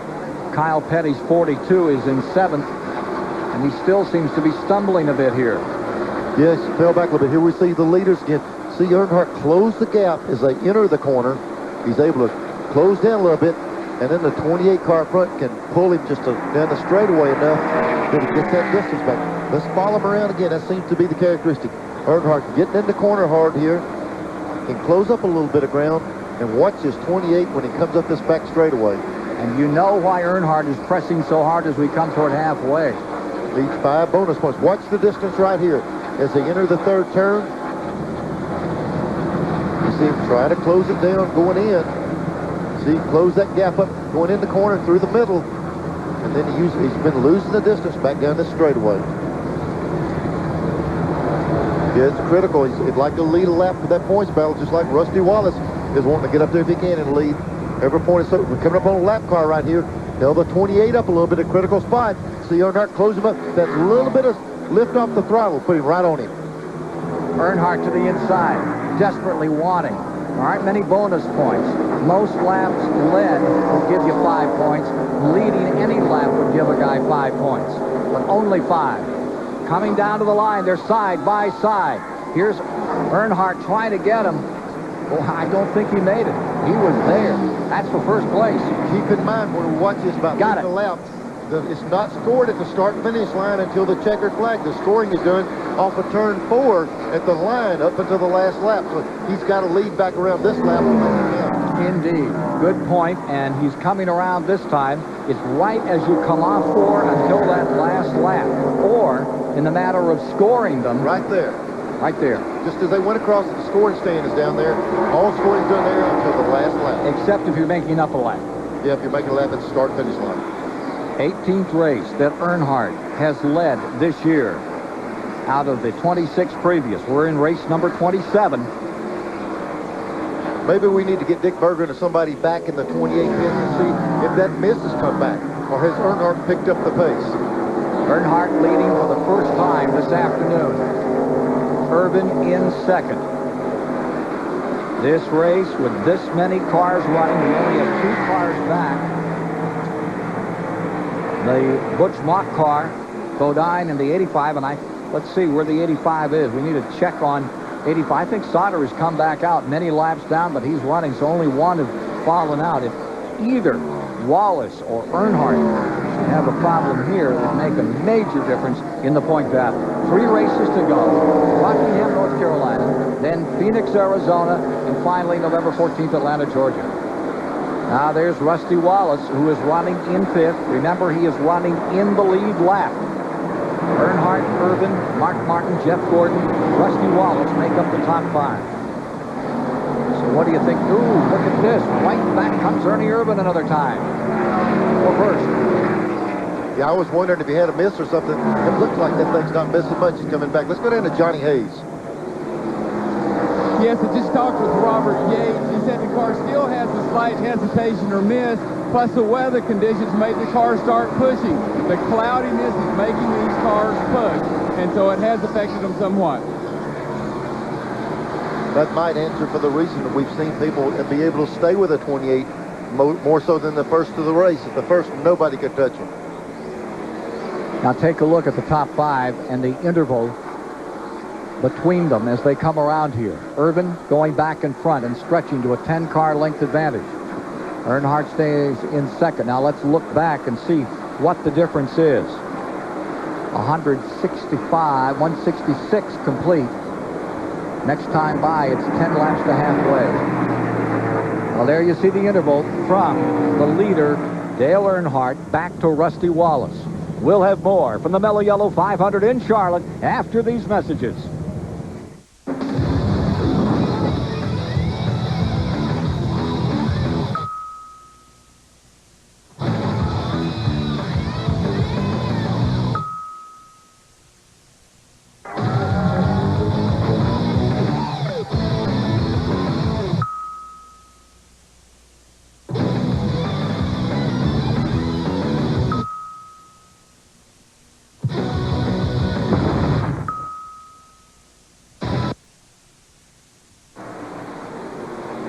At Charlotte Motor Speedway in the Mello Yello 500.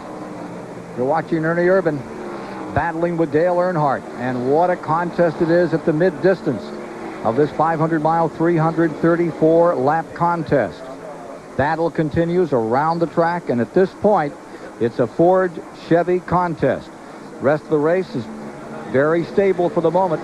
Earnhardt came up, gave Irvin a very good run, now is settled back into second place. Earlier this week, U.S. Air Force Reserve Commander's Performance Award was given by Lieutenant Colonel Ron Hall to Jeff Gordon. Hi, racing fans. This is Lieutenant Colonel Ron Hall presenting another Air Force Reserve Commander's Performance Award. But before I do, I wish to say that because of budget restraints, I regret that this will be the Air Force Reserve's last presentation. From the depth of my heart, I wish to thank Ken Squire and his staff and all you racing fans out there for what has been a tremendous 7 years for me and 10 years for the Air Force Reserve. Now for today's events, with me today to receive the Commander's Performance Award is Mr. Jeff Gordon. Jeff, congratulations on your winning the pole for the Mello Yello 500. Jeff, this award is very special for the Air Force Reserve because it recognizes individuals who have exceptional leadership and talent while participating in a team sport.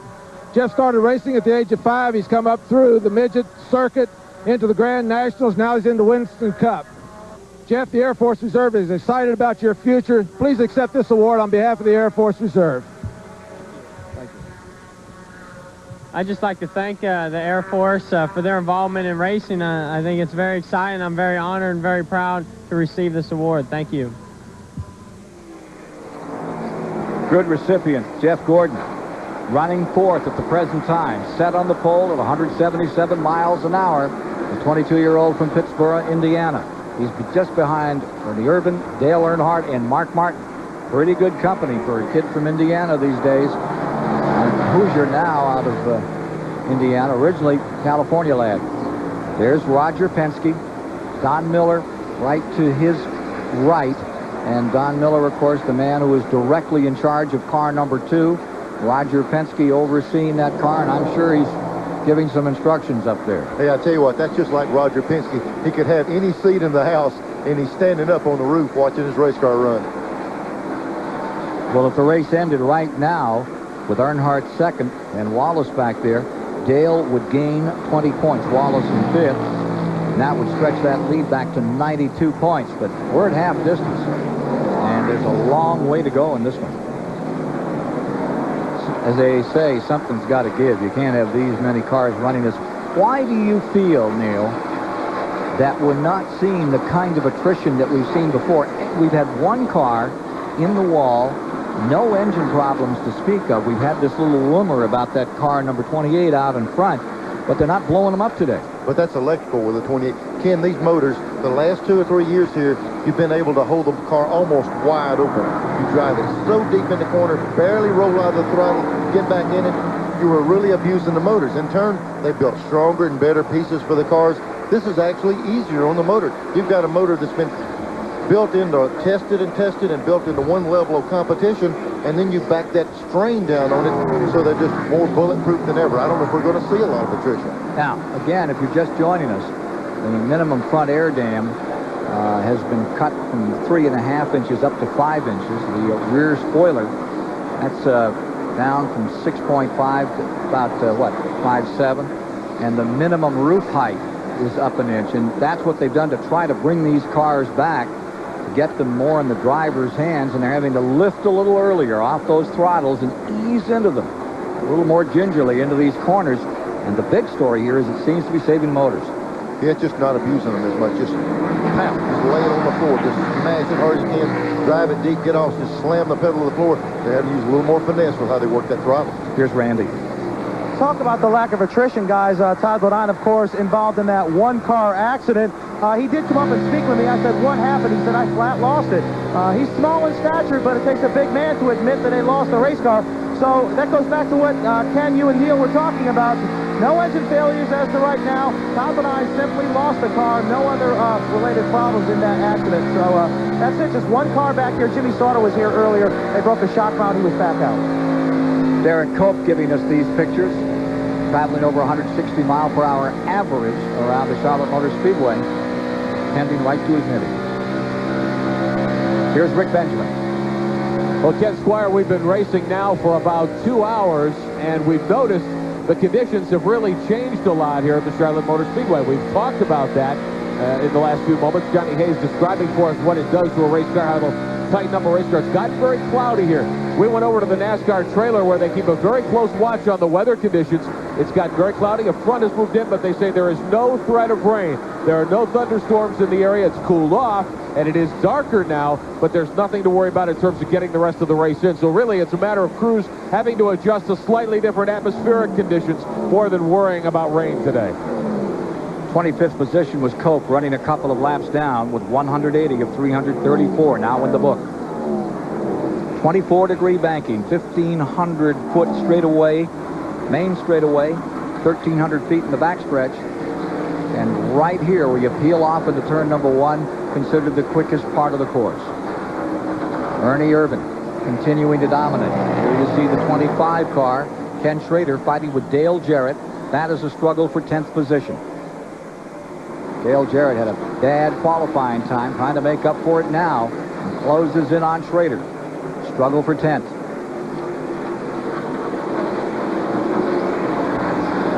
Another aerial camera view, courtesy of Rebestis, the best in brakes. We'll be back with more of the Mello Yello 500 from Charlotte on TBS following these messages. Keystone Beer presents a NASCAR profile. Today, Kyle Petty. Kyle is one of the most colorful drivers on the Winston Cup circuit. On the track, he's one of the flashiest drivers there is. Through the years, he's evolved from a financially struggling driver into a contender with potential to win a Winston Cup championship. The early days were a struggle for young Kyle Petty. That's right, a struggle. Frequent mechanical failures and crashes kept him out of victory lane. And a year after Father Richard left, Petty Enterprises' team was financially on the ropes. Then the Wood brothers came along and gave Kyle the opportunity to prove that he could win. In 1986, he drove to victory at Richmond. He inherited the lead after Dale Earnhardt and Darrell Waltrip tangled with 3 laps to go. Kyle's next big league stock car victory came a year later in NASCAR's longest race, the 600-miler in Charlotte. Soon after, Kyle's winning talent caught the eye of businessman Felix Sabates. In 1989, Kyle took a chance and signed with the newly formed team owned by Sabates. It turned out to be the right move, and as the years have gone by, that team has evolved into a contender for the championship. In 1993, Kyle has come on strong, winning a super speedway event at Pocono and running up front consistently. Currently, he's in the top 10 in Winston Cup points.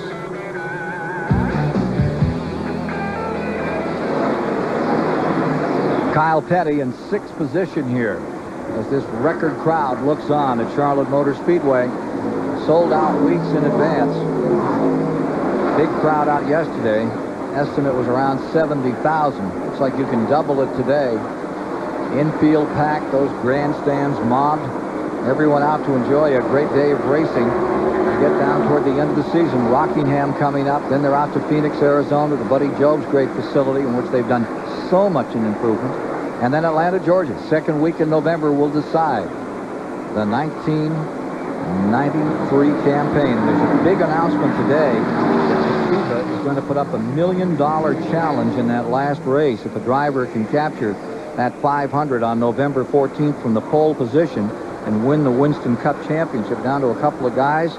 The whole thing's worth in excess of $2.25 million. They're calling it the Toshiba $1 Million Challenge. That is some announcement. Let me tell you what, it can boil down to that. If, say, Rusty Wallace or Earnhardt, top guys go down there and sit on a pole and win the race, it's worth over $1 million to them. You'll be seeing some guys trying to get qualified up front down there. Never mind a championship. Go for the race. You know, that'll change the whole business of how you run that last race.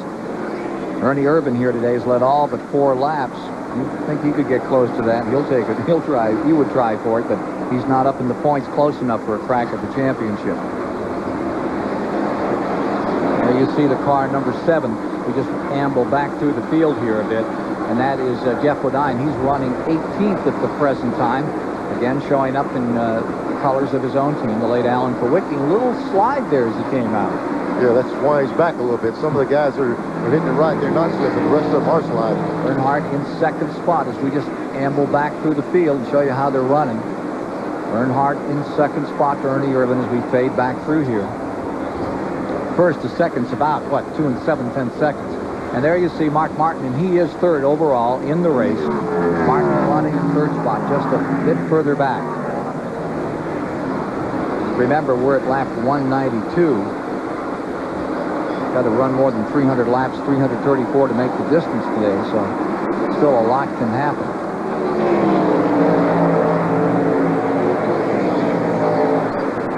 Jim Sauter, he was in.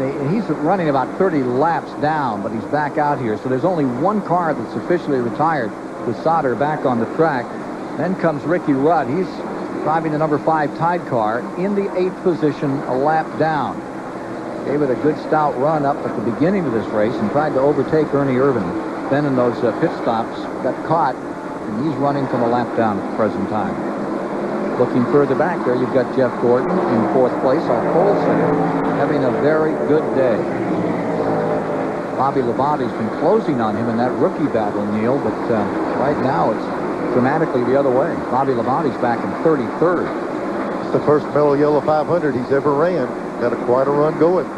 Just trails by 6 seconds to the leader right now. Now there you see Rusty Wallace. He is in fifth spot in that Pontiac.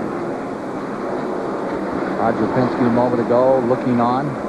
Not much you can do but wait a bit here. You're in that center part of the race where things have stabilized. You just got to ride it out for a while and get yourself set up for that last 100, last 50 miles. Take a look at the 52 car. Mike Wallace out of St. Louis. Jimmy Means number, Jimmy Means car. He's back there in 32nd position. First time he's ran in the Mello Yello 500 also. Yeah, you'd wish that Jimmy Means would have some good things happen. He sure gives it the best of the tries. It's 42, Kyle Petty, running in 6th position in the race. Kyle coming down by.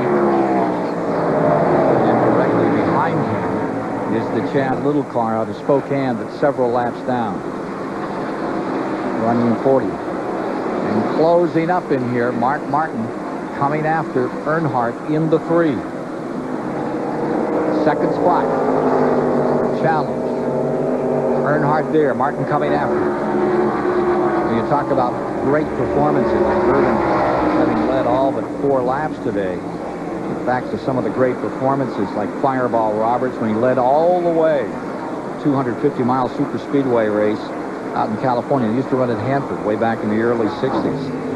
And of course, David Pearson, he led all but 1 lap. 1973 at Rockingham. What a show he put on. You know, we saw Mark Martin in practice all week. They able to put up the same kind of mile per hour, the same kind of lap times as the leader, the 28 car. Boy, he got the back end hook. Didn't he, though? Now he's right up there with Earnhardt. The question is, can he, if he can get around Earnhardt, maybe he's got something for Ernie Irvan. Ford, Chevy, Ford. First, second, third in the Mello Yello 500. Charlotte, North Carolina. 4 races to go, including today. Coming up on 200 laps complete in a couple of 3:34 to be run.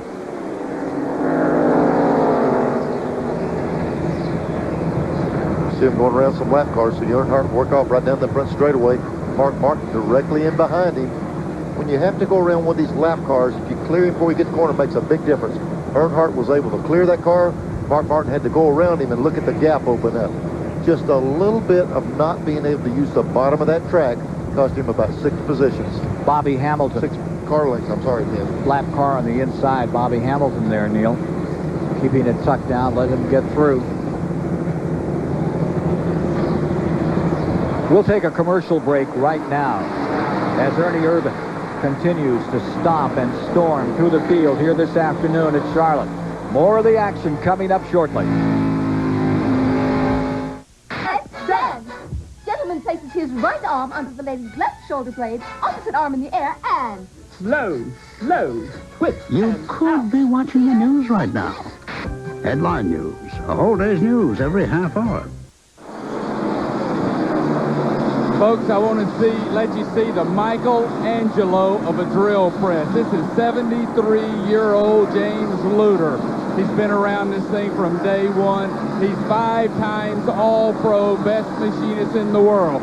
This is the man and everybody's hero on pit road. What a guy. James Luter. When he says drill press, not that, but all the mills, everything it takes to make the parts for that 28 car, I'm telling you, the man is quite a machinist. 204 laps are complete. We're getting back into a pit stop period here. Mark Martin closing in again on Earnhardt of the number 3. That's for second spot as Ernie Irvan continues to dominate. We'll check that interval between first and second spot for you another time. 4 and 3/10 seconds between first and this battle for second. Now take a look at this race story. Usually this goes about 15 minutes. There are all these lead changes, all these cautions. Well, here's the race story today, folks. That's the Fram race story. I tell you what, I'm glad up at the top of the show we were showing all the crashes, the wrecks, and all the cautions that were going to happen, it's pretty evident we didn't know a darn thing about what we were talking Those about. poor folks from Graham, Neal, they thought, my gosh, that's the best deal since sliced bread because, you know, there's all those lead changes. And look what's happened here today. We've had 5 lead changes among 3 drivers and only 1 caution on the day. Now, the records out here for lead changes, 47 and 74, usually get 25 or 30. The least lead changes was 8 in 91 and also back in 1960. So a lot of things can happen on the old record book today. Here's Earnhardt looking down beneath Bobby Labonte in the Maxwell House car. Bobby's number 22, running back in 33rd position. If you really want to emphasize lead changes, there was 1 pass on the racetrack so far. The rest of it was caution stuff. Or pitting stuff. While they were pitting. We're getting ready to pit once again. It's all been green flag.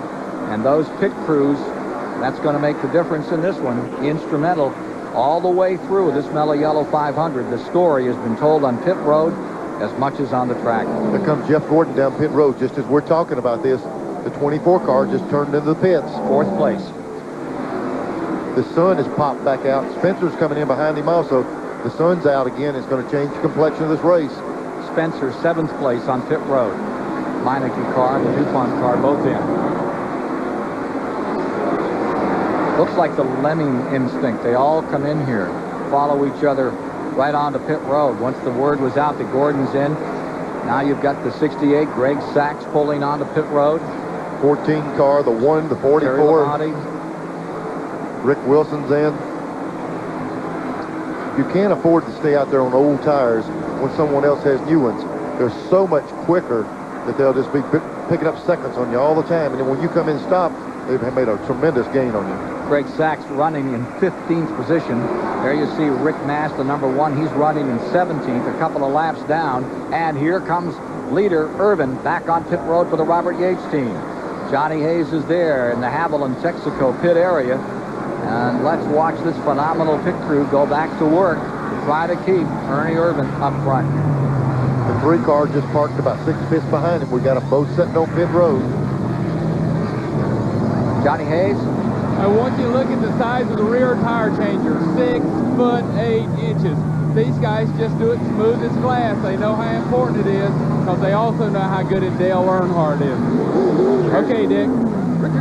Richard Childress says the big difference between the 3 and the 28 is that Irvin runs better on a long run. So they just put 4 tires on it, and they hope they don't get so many long runs as we've had so far this afternoon.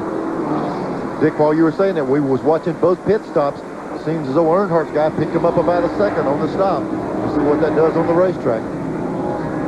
Johnny Hayes. Mark Martin just came in. They're cleaning the window. Everything's fine. They just ran 1 extra lap to lead a lap to get those important points. The stop's going smoothly. Nice you shot. See them jacking the wedge in the car. Johnny, tell us any more about that Mark Martin team as they come back out? Well, they've just been taking it good and smooth, taking care of their car. I think they have a real shot to win this thing. They're the kind of people who play it real smart, close to the vest. Watch them closely. Let me tell you, one of the things as Harry Gant comes in that I like about John Hayes the most is he is the guy that was instrumental in starting an awards program for the guys on the pit road. The best jack man, the best tire man, the best carrier, those guys that no one ever talks about, and he got them money for it.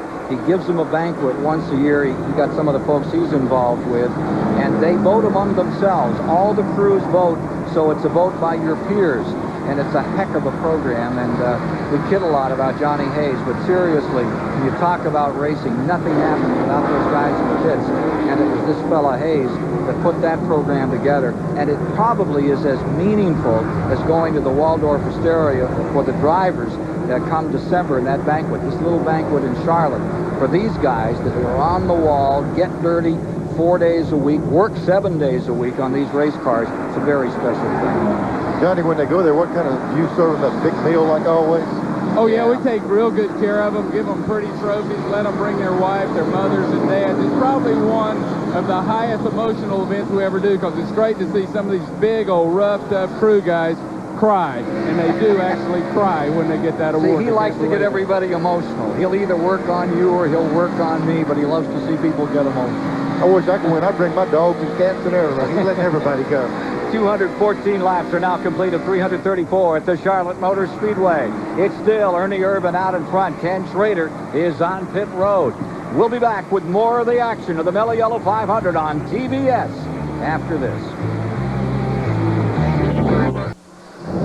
Welcome back to the Charlotte Motor Speedway. We're just past halfway, and it's been an Ernie Irvan benefit show so far this afternoon. We watch Irvan as he takes the 28 car down the straightaway here at the Charlotte Motor Speedway from on high. Great to have you with us today on TBS. It's been a terrific afternoon so far for Irvan and a few other drivers. One of the drivers we've been watching has been Jeff Gordon in car number 24.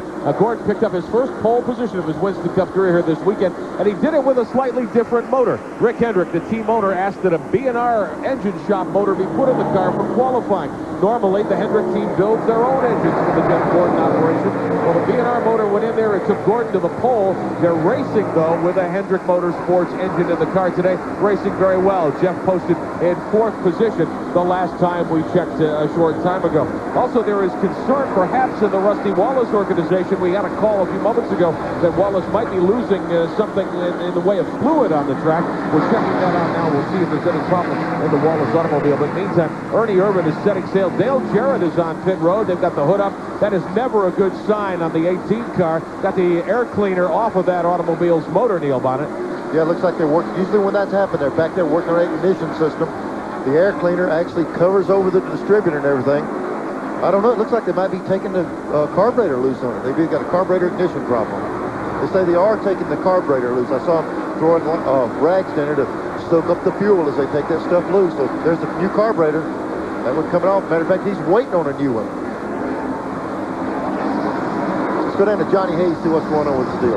Well, you're exactly right, Neil. This is not your first race. It's a carburetor linkage problem. They're going to have to fix it and get it back out there. I tell you what happens in a case like that. That linkage on the side of that carburetor, you open it up, open and close so many times, it just broke the linkage off the side of the other carburetor. Here are Rusty Wallace in 5th place. Earlier in the event, whenever Rusty was able to hold off the leader and not go a lap down, it's really worked out well for him. He's in 5th place right now. Him and Earnhardt still going at it in this points battle. 223 laps are complete. We have 7 cars in the lead lap. Irvan, Earnhardt, Martin, Gordon, Rusty Wallace, Kyle Petty, and Jimmy Spencer. Those 7 cars in the lead lap, averaging 156 miles an hour, which is about 3 miles over the record. Ernie Irvan looking to win his first Mello Yello 500 if he can keep it clicking as it is right now. 1988 winner Rusty Wallace maintaining 5th. Don't you know these guys are getting tired of looking in the mirror and seeing this black and orange thing coming after them? Lap after lap. He just keeps chewing away, putting these guys lap down. I'm telling you, they got the 28 rolling now. There's Bodine right in front of them, going around him. He just put the 8 car down. Now he's after the... Oh, man, I tell you, the lap times that he's running, the race record, 153. Average speed here, 156. I'd say they're getting it done today. Brett Bodine in the 26. He's running in 11th. He's showed us a lap down. The 29 car getting overrun another time. That car has fallen back through the day. That's Hillenberg. Hillenberg gets a Grand National next year, full season. He came down here and worked in the fast track racing school at Charlotte. Repairs on Jarrett went 2 minutes and 52 seconds, so that discounts him today severely. Jarrett falling well back for that very long stop. Ernie Irvan. It's been a fantastic display by the Robert Yates team. They came out and with Irvan won their first race at Martinsville. They started at Darlington. It's amazing how they seem to have gelled. Sometimes the chemistry works, Neil. Yeah, that car has always been extremely fast. Ernie fitted right into the car. You must feel the presence of Davey Allison every moment out there, Ernie. Well, you know, it's in our memory, and we kind of have put him as a thought that he's just our teammate. And, you know, everything we do, we always refer back to, well, when we look at the notes, it's everything Davey said during a race or during practice. And a lot of those things are giving us hints and things to what we need to do. So that's why we really consider him. He's still our teammate. He's still with us and always will be.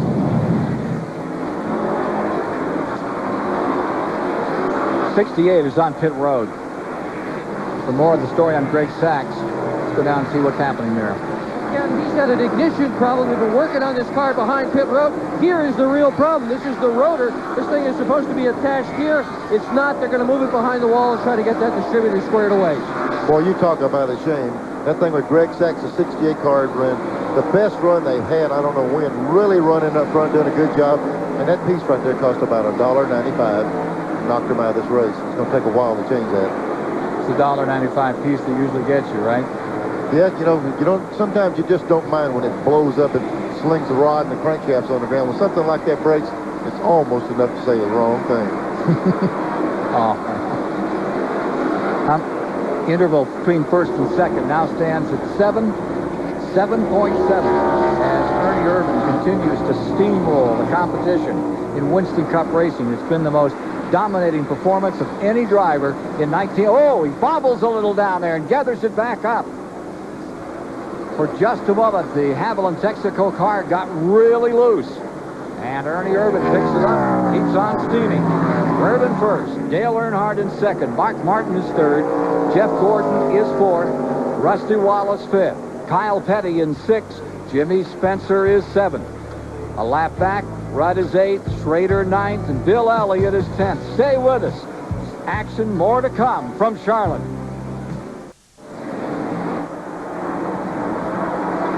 How about this for second place?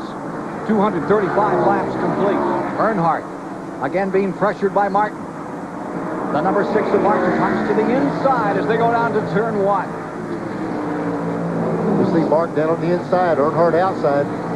Mark's got that preferred line through there. It's a good run up off the corner right here. He's cleared him this time. Mark Martin makes it Ford first and second, Chevy third and fourth, Pontiac in fifth with Rusty Wallace. Second spot is 9 seconds back. Ernie Irvan continuing to dominate. I would say they got the coil fixed earlier.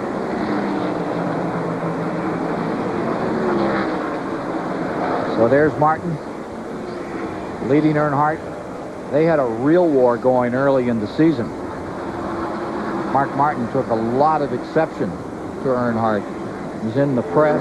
They beat on each other a little. It's like the old days between Allison and Petty. Once in a while that sort of helps things along. They get out there and it looks like they really mean it. Folks begin to think they're all too comfy and cozy and friendly.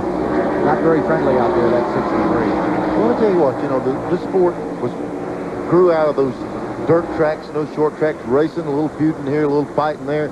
And I'm telling you, I've heard people say, boy, we need to clean the sport up. Hey, let's don't get it so clean that there's not rivalry out there, that there's not animosity, there's not a guy who wants to beat another guy because he beat me last week. I'm telling you, the sport doesn't need to get so clean that we come out here and they review it like a horse race and say, that guy bumped me, he's disqualified. We don't ever get to that. Yeah. I mean, in the old days, you really, Curtis Turner, Joe Weatherly, those guys, they bounced and pushed and moved each other around. If I was on a horse, I'd want them to disqualify me if they ran into me. One of these things, all you do is hear a little tin rattle when they hit you. Yeah, sure. We talked a moment ago about perhaps a problem with a fluid leak on the 2 car. Rusty Wallace is steaming along at 5th spot. We've checked it out. There is no problem. Apparently another car was dropping oil. Rusty got some droplets of oil on his windshield, called the crew. Now they've discovered it's not their car, so they're not worried. They're in good shape for the rest of the race. If that's the case, Rick, when did he say he was steaming along? They had me nervous for a minute. 240 laps complete, this time by 360 of the 500 miles will have been run as they come back to the stripe with Ernie Irvan in command. 7 cars in that lead lap. Martin takes back over. He's a few seconds down to the leader, Ernie Irvan. Earnhardt stays 3rd. Gordon stays 4th. Wallace 5th. Kyle Petty 6th. Those Pontiacs back in 56. What an accounting by Rusty Wallace, who started 21st, and by Kyle Petty, who started 31st on the day and brought himself right up into the thick of the hunt. Yeah, we thought Kyle was having trouble earlier, but he's coming back. His car's getting better again. Look what, the sun's out. When it got cloudy, he might have got too tight. The sun's out, Kyle's worked his way back to the front again. Here's Johnny Hayes. Yes, I'm down in Mark Martin's pit. Steve, Bill, the sun came back out. It's cloudy. It's affecting the car. Well, to begin with, it was sunny, and we tightened them up for it. And then when the sun went away, it got too tight. So we've been working them back and back out and loosening them back up. And I was some concern when I saw this blue sky coming that hurt us. And I just asked Mark. He said the car's just fine. We're finally maintaining a decent split off Ernie. Ernie's been driving out a couple tenths a lap all day. Right now, we're even with him, so we're in pretty good shape. I don't think the sun's hurt us a bit. What about the chance of a gas mileage race? I noticed they're trying to carry it further and further. Can this thing come down to gas mileage? Well, we always pull more gear than everybody else, so we probably aren't going to get great gas mileage, but we've been noticing we've been pitting with Ernie and the 3-car about the same. So we'll run about another 65 laps, get some fuel, and I think they will too. I don't think it's going to come to gas mileage. 242 complete. From third spot, number 3, Earnhardt, back to number 24, Jeff Gordon. It's a difference of 3 and 6/10 seconds. Let's get more on the story on car 24. Well, Ken, they've got Jeff Gordon's radio fixed now from earlier today, and he has been giving them an absolute earful about the car. He says it's loose, loose, loose. A few laps ago, he radioed to the crew and said, I just about lost it in turn 3 and 4. Rick Hendrick, they've been adjusting this car all day. Can they tighten it up enough so you can eat up Ernie Irvin?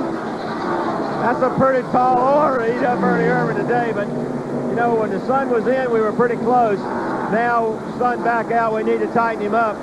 I think we can hold our own with anybody but the 28. The 28 seems to be kind of in a class by himself. Race is on. Earnhardt inside, Martin outside. Back to Earnhardt. Earnhardt's done it again. Finds himself a second place. Closes right up behind Sterling Marlin in car number 8. He's running 13th as they wheel into the first turn of the 24-degree banking of the famed Charlotte Motor Speedway. If you're just joining us, it's Ernie Irvin Day in Charlotte, North Carolina. He's led everything here this afternoon. Can he stay there to win it? That's what we'll stay around and find out about. There he is. 8-second advantage over Earnhardt in second, Martin in third. Mello Yello 500.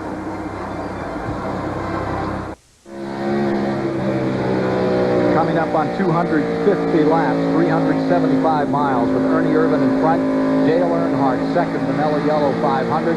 Mark Martin sustaining third, Jeff Gordon is fourth, and rounding out the top 5 is Rusty Wallace. You're riding with Darrell Waltrip in the Western Auto, car number 17. He's running in 20th position today and taking a very high line at this time. I thought he was a prospect to really have a good day in these conditions, but something's amiss. He keeps using that old Harry Gant line way up on the outside. Yeah, he can't get the car to stick like he wants to. Let's watch him go down in turn 3 here. You'll see him going. You've been seeing some of the lead cars able to turn right off in the bottom here. But watch where Darrell goes. Right up top, that's that old groove right around the top of the racetrack.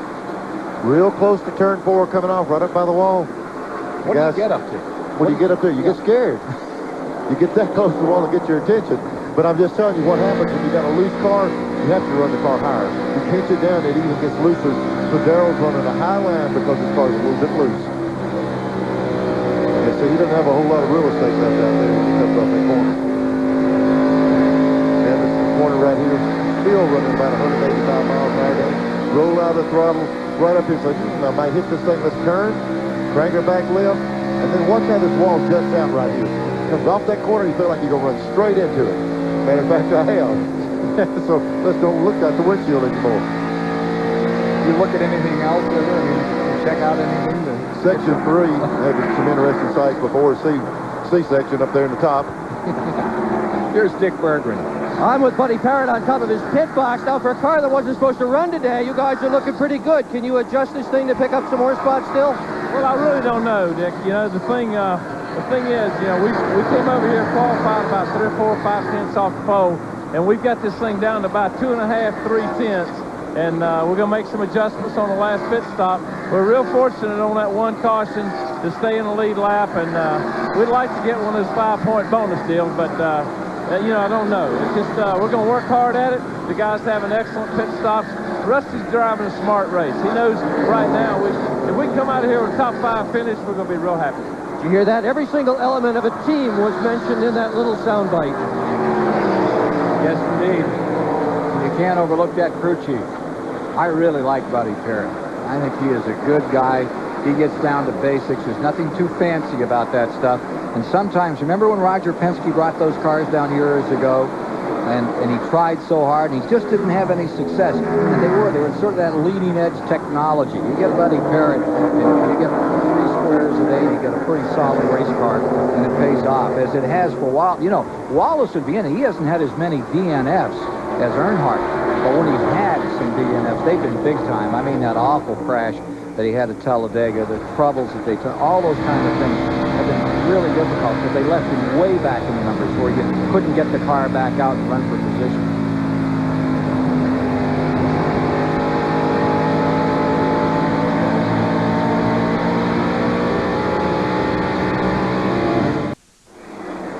Welcome back to the Charlotte Motor Speedway. Less than 80 laps to go. We're on lap 258 this afternoon for the Mello Yellow 500. Really excited about our schedule here on TBS for the 1994 Winston Cup season.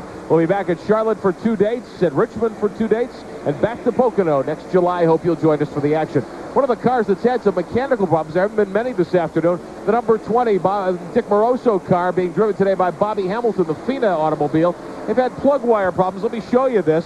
This is one of the plug wires on the number 20 car. We just took this distributor cap and wire harness off the car. It was burned off. They've replaced it. Bobby Hamilton now back in the hunt. I tell you, that's easy to do on these cars because that particular part of the plug wire lays right against the stainless steel headers and it cooks them. Looking at Derek Cope as his car is being pushed in. The Cale Yarborough, Bojangles' car being rolled back into the garage area. He'd had a good run, but it's not going to stay up, running in 25th when it ended. And take a look at this. Here's Martin and Earnhardt squaring off again. Earnhardt on the outside, Martin dipping down on the inside and taking second place.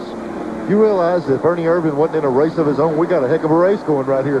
These two guys have been going back and forth and back and forth. The only problem, we got the 28 car. Oh, we got one car right up against the wall off turn 2. I can't tell exactly who it is. But this two right here we're watching here have really... Bickle. Here comes Earnhardt again, right back on the inside. Rich Bickle scraped the wall going down the back straightaway, but there's no caution coming out, and Earnhardt is back up there in the second spot. Thank you very much.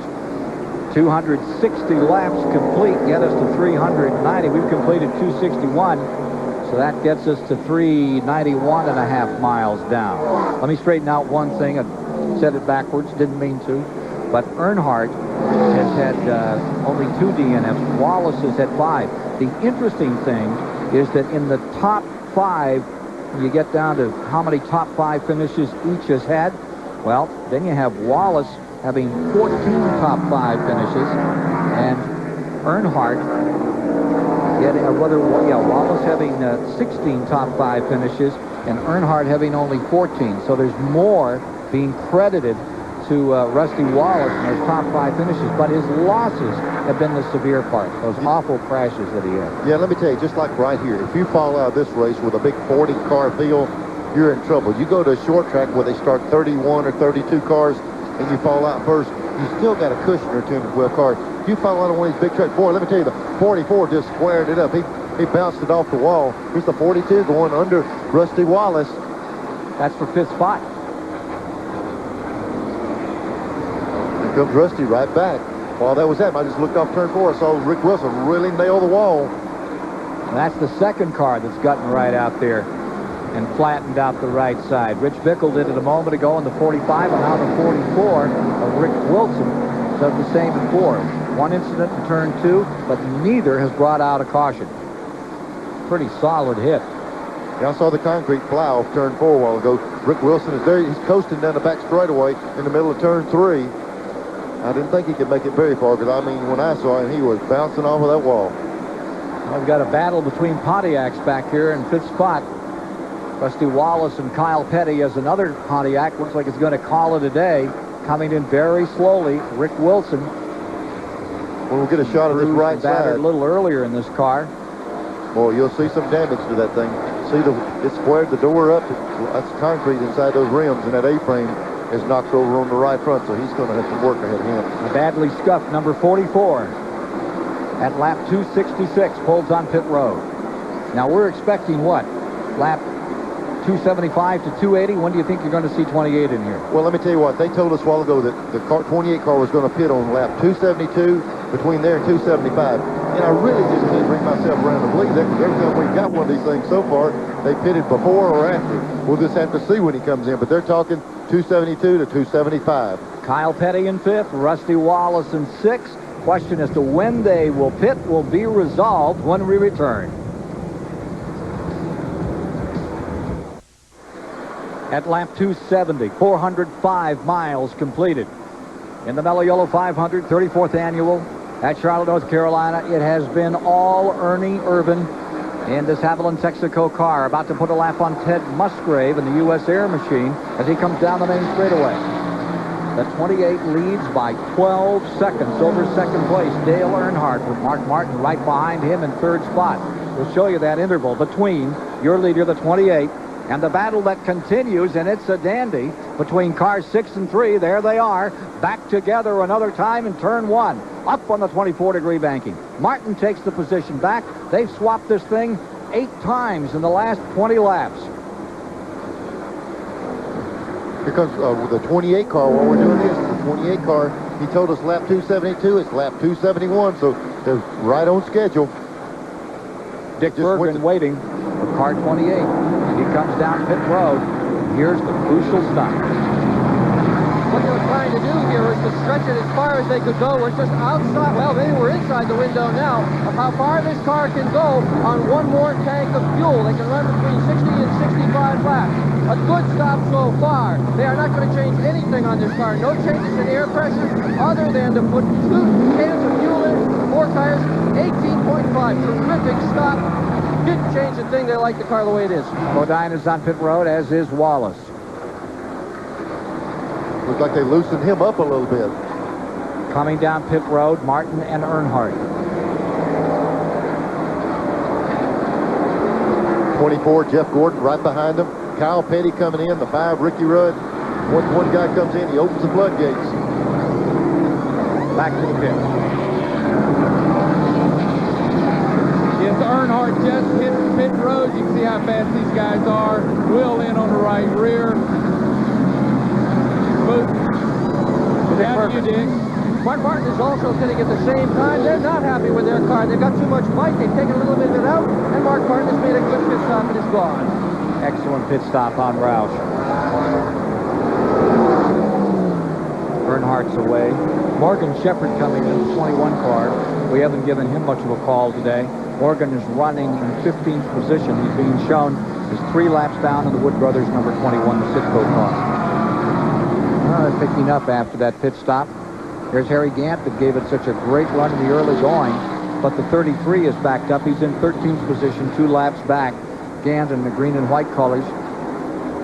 82 was when it all began for him right here, driving the Hal Needham Burt Reynolds car that year, set on the pole and won the race. Last man to do so. He's set on the pole to win here in this 500. Speaking of Hal Needham, I saw him before the race. He's down there filming another Bandit movie. He's down there working before the race started. Take a look at 2 and 24 getting together out here. That's back in 5th spot. It's Wallace for the moment in front of Jeff Gordon as they struggle for 5th position. Boy, these points are so critical. Wallace is wanting to get around every car he can. Instead of running 24, he's a lot better off. Saw them put a lap on Jeremy Mayfield, who was driving his very first Winston Cup race here today in that number 95, the white car just behind him. Jeremy doing a good job staying out of the way. 275 laps are complete. 334 are the distance. If you're just joining us, it's been all Ernie Irvan. There have been 9 lead changes among 4 drivers, and those lead changes, for the most part, are taking place under caution, or rather under pit road conditions. There's only been 1 caution on the entire day. High above Charlotte, our aerials are being provided by Ray Bestas, the best in brakes for one of the best racetracks in the world. Promotional fees and consideration have been paid by Ray Bestis, the best in brakes. And by Western Auto, the official auto parts and service store of NASCAR.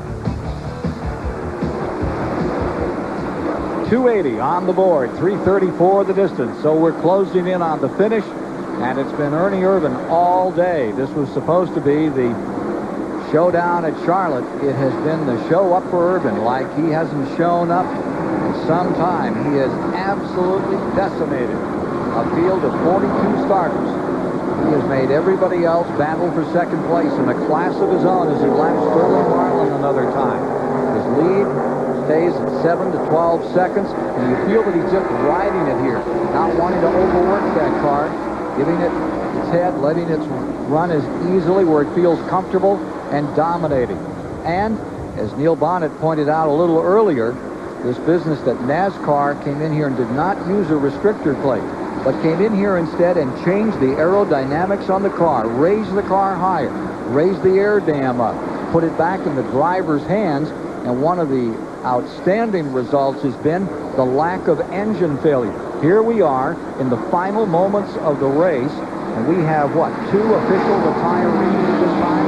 The 75 crash, that was the only incident when young Todd Bodine smacked the wall out of turn number 4, and then the 98 went away with an engine failure. The 29 is also parked. That could be the third, but that means 39 cars are still running. And to Neil Bonnet, the question is, hey, isn't this what it's all about, to make these cars run, to have a lot of cars racing? This seems like a pretty good idea they came up with. Well, it seems like a pretty good idea, but I'm wondering what Humpy Wheeler said. It'll either be a wreck fest or a runaway. It's a runaway. It's a runaway. Is this a situation where somebody hits on it and they drive away? And that's not been the case of Winston Cup racing. It's been mix it up and go at them. I don't know what we're going to do right here. They just have to weigh it out after the race. But the restrictor plate, so many people didn't like that idea of putting that big bridle on. Let's take a look. They want to look at the interval right here between the 6 car. You know, the 6 and Earnhardt were directly together, hooked up before they went in for the pits. And now the 6 is right here. Let's look back and see where Earnhardt's at. How critical it is getting in and out of pit road. You see the 6, and there's Earnhardt coming off the second turn down the back straightaway. So big gap after that pit stop. And you saw Bill Elliott, the 11 car. He's in 10th spot, a lap down. I'll tell you something I was questioning again. We were wondering about that window. We heard Dick Berggren saying, can they go the rest way? We were wondering how far they went. Well, Ernie Irvan earlier today, he went 62 laps, and you think they don't time it close? From that last stop, he's got 62 laps to go. So they can go home. Well, they've done it all day long, so they feel comfortable with it, I'm sure. Give me an answer here. Would you rather see him use restrictor plates or do what they're doing here, Neil? I know what you're saying about making the races close, but this is really a driver's race out here today, and Ernie Irvan has definitely hit on the setup. He's hit on the combination. A lot of guys are going to look at that one real solid. Ken, if I could answer that with a proper answer, I'd be 2 booths over to the NASCAR side. They'd hire me tomorrow. The key is, how do you slow them down? How do you stabilize them? And how do you keep the competition real close? Every time you make a change, it takes a while for everybody to get on top of it. If everybody had that answer, boy, they could be a hero every week. It's just hard to do. But don't you think they could come up with it? Yes, Robert Yates says it, and he's a brilliant guy. He's built great engines over the years, and he and Larry McReynolds certainly have a chemistry with this to work that suspension and get it right. But don't you feel that maybe, and I don't mean to be leading the question here, but to a degree I am, this seems to me to be a better way than those restrictor plates where you haven't got any power. When you need it, you got to wait and wrap up the rubber band to make the thing go a little faster. Yeah, nobody likes them. Honestly, nobody likes the plates. They're necessary, but I don't think that's the way to come to this side of the racetrack and put them. Let me tell you what, you think the answers are there. When we came to the garage the other day, they walked in with 3 boxes full of restrictor plates. In case this didn't work in practice, a lot of cars would have wrecked and several things happened. They would have possibly put the plates on. And that would have blown some over. Yeah, it's questionable what will happen. They're still weighing it up. Now see what to do next. A lap away from 290 and 435 miles in the book. Ernie Irvan trying to write some history at Charlotte, North Carolina. Averaging 157 miles an hour. The old record 153.5 set by Mark Martin when he won this race a year ago. Ernie Irvan continues to lead with 292 of 334 laps in the book. We have 7 cars in the lead lap. Irvan, Mark Martin, Earnhardt, Kyle Petty 4th, Rusty Wallace 5th, Jeff Gordon 6th, and Jimmy Spencer in 7th position. Let's get an update on some of the other action here at Charlotte on this great racing weekend from the STP Pit Center. Here's a racing update. Well, thank you, Ken. Yesterday we were here for the 300-mile Busch Grand National, the All-Pro Auto Parts 300. As dominant as Ernie Irvan has been here today, that's how dominant Mark Martin was in yesterday's action. Here's how the field took the green flag. Ward Burton taking the early lead off the green from Bobby Donner, who was the pole sitter yesterday. And the field down the main straightaway, down the backstretch for the first lap. It didn't take Mark Martin very long to claim the lead in yesterday's event. He started third, grabbed the lead. First big incident, Ward Burton and Randy LaJoie get together early in the going. Burton hits LaJoie. LaJoie spins. A little later on, this is Johnny Benson Jr. down into the water barrier at the head of the pit road. During that caution, NASCAR told Mark Martin he had to hold up. They gave him a stop-and-go penalty because he had made a pit stop while pit road was closed. That didn't dissuade Martin a bit. He raced back to the lead, going by Todd Bodine. In the latter portion of the race, Dale Earnhardt in the 3-car and Bodine in the 34 get together. They put on quite a show. Bodine got by Earnhardt, but Earnhardt was able to come back at Bodine and reclaim second spot late in the going. Mark Martin, though, all the way for the victory and a great triumph over mechanical problems. Had to go to the back and come to the front once yesterday afternoon. Mark Martin winning his 6th Busch Grand National event of the season. Guess where a lot of us thought Martin might double, as he has done several times this year, winning a Busch race Saturday, Winston Cup show Sunday. Today, it doesn't seem to be working out that way for him. Not quite, Rick Benjamin. He's giving it his all. He's in second place, but it's second by 12 seconds to this man, and he's drawing away once again Ernie Irvan. Well, it's a long way from the end. We'll just have to see what happens. Well, all the crews down here have been watching this great big Diamond Vision screen behind us. And as they were watching the replay of yesterday's action Rich Benjamin was just talking about, and they saw the car spinning around, everybody went nuts on pit road. They thought they were going to have a caution flag. You think they might possibly hope for one? I bet they would. Tighten this thing up? I understand you're predicting lap 312 for a caution, Bonner. Maybe debris about 312. The air debris is going to be out here. We're at lap 296 right now, folks. Zeroing in on 300 laps, and we'll be back shortly with the Mello Yello 500 on TBS. Ernie Irvan's race to win. Mark Martin trying to take it away.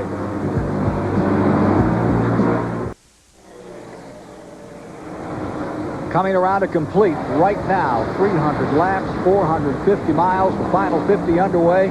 And there you see the old record being shattered. It was established just a year ago by Mark Martin.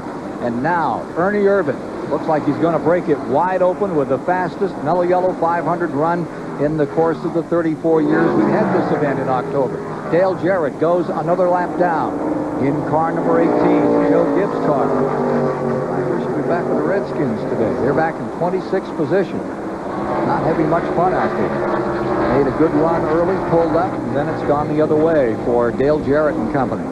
Yeah, when they had that carburetor problem, it really put them behind. Almost 14 seconds now between first and second. And Humpy Wheeler called it right. It was either going to be Rex Roon or somebody was going to do a walkover here. And that's what's happening with Ernie Irvan right now as he seeks his 9th career win and his 3rd in 1993. You know, a lot of times the leader has to really work traffic. You see him coming up with this traffic, but he's running so fast and his car is doing so good. Traffic doesn't even seem to be a nuisance. When he comes to him, he gets around him so quick that's not even a problem for him. And I'm talking about some good race cars he's dealing with. This is his 5th start for Ernie Irvan in this race. And prior to, his best performance was a year ago when he came home in 6th. That was when Mark Martin won it.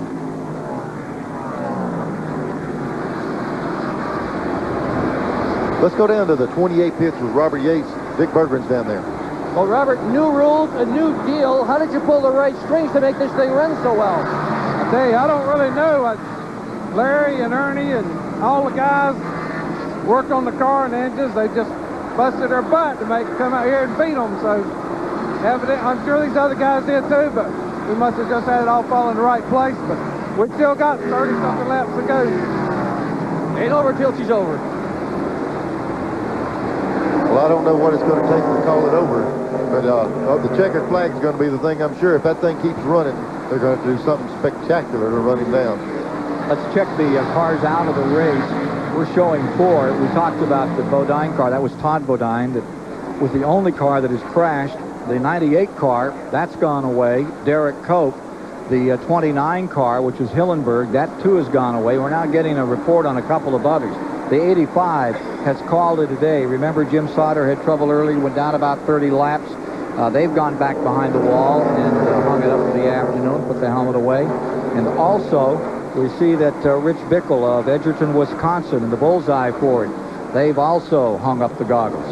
So, it stays Irvin first, Martin second, Earnhardt third, and Ernie Irvin plays this like a flycaster. He just drops that 28 out a little and reels it back to do pretty much what he wants most of the distance here. And then once again, do you believe that fish story Robert Yates was telling you about? Gosh, they have no idea what made this thing run like this today. Well, I'll tell you what, you can hit and miss on these deals. When you make major changes, I mean, a team like Robert Yates with Larry McReynolds doing the chassis work, you got a lot going in your direction. Start with caution now. Caution coming out. Yellow is on the track. Caution is out at lap 306. You missed by 6 laps, Bonnet. That'll cost you a quarter. Lap 306, yellow coming down. Now, I can't see for why. I'm telling you. You were right. It might have been Pierre Debris. Car number 20 eases onto pit road. Second caution of the day. They've been averaging 157.6 on Ernie Irvin. This is going to square him up for a run for the finish. It's Pierre's brother. It's oil on the backstretch. Ah. They said there's oil on the backstretch. Oil away. Yeah, so they're going to see if they can get them slowed down here and put the oil dry out. That'll put 7 cars back together. They've done this one other time, and Ernie Irvin just said, see you later. Here's Darrell Waltrip in the Western Auto car. Been much fun for Darrell. He finds himself up in the top 20 now. He's broken into 19th place. You know, Darrell, a few weeks back, really got his car going. He's just a little off today. Let's go down to Johnny Hayes. Great story, Neil. As I was interviewing Ernie Irvin before the race, I said, listen, I'm going to pick you to win the race, just like I did Rusty Wallace. You're going to make me hero. And he said, man, don't pick me. Don't jinx us. And everybody on the crew said, hey, don't pick us. As soon as they said that, I knew they had something for everybody. What they're doing now is just listening, hoping this thing will hold together, because if it'll hold together, they've won this thing. Oh, the power of Hayes. He's going to be unbearable. First he picked Wallace at Richmond. Now he says, after the fact, pretty well along, stay tuned, folks.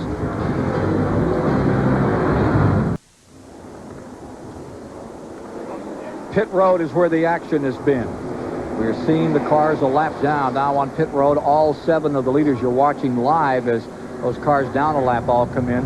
Moments ago, the front 7 came, and that's where the real story is. Let's take a look and replay, Neil Bonnet, as to what went on up there. Get a shot at it. We saw Mark Martin. We saw the 28 car. Watch on the right rear. See the man on the 28 car. He put a half around the wedge.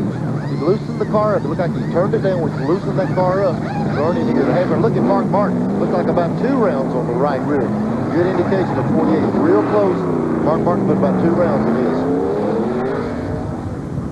his. Quick stops by both teams. About 18 seconds. Rusty Wallace came out.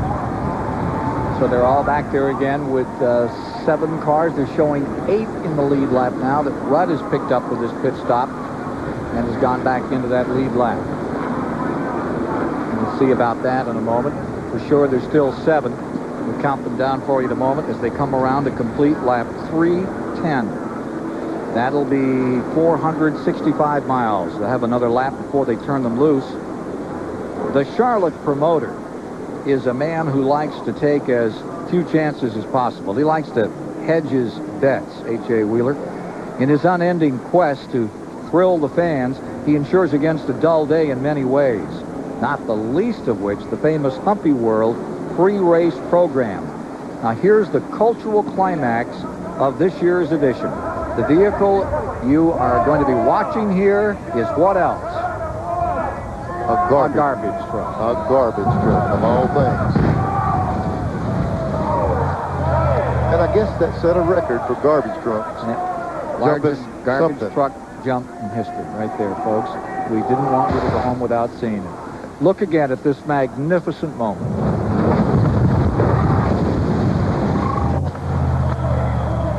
So, for you garbage truck fans, something for you today. Yes, you fans at home, do not attempt to do this stunt with your garbage truck in Hueytown or anywhere. Only under controlled conditions like this. sure have a good time at Charlotte. Ready to go racing again, 310. That is part of Humpy World. Taking a look at the Charlotte Motor Speedway, where Ernie Irvan is bunched up with Mark Martin, Dale Earnhardt, Rusty Wallace, Kyle Petty, Jeff Gordon, Jimmy Spencer, and they're showing Rudd now one lap down. They had him up there for a moment, getting set on to go. Down they come. Ken, I've got to defend that garbage jump. It just meant more live. I don't know. Something about the replay just didn't bring the moment out. I'm not sure what it was. You know, of all the honors, Neil, that Dale Earnhardt has received, one of his finest tributes was handed out this week right down the street from the Charlotte Motor Speedway. Yep. It was a big-time celebration for a small-town hero. This past Tuesday was Dale Earnhardt Day in Kannapolis, North Carolina. Thousands of Dale Earnhardt fans paid tribute to their hero, as did country music stars Brooks and Dunn.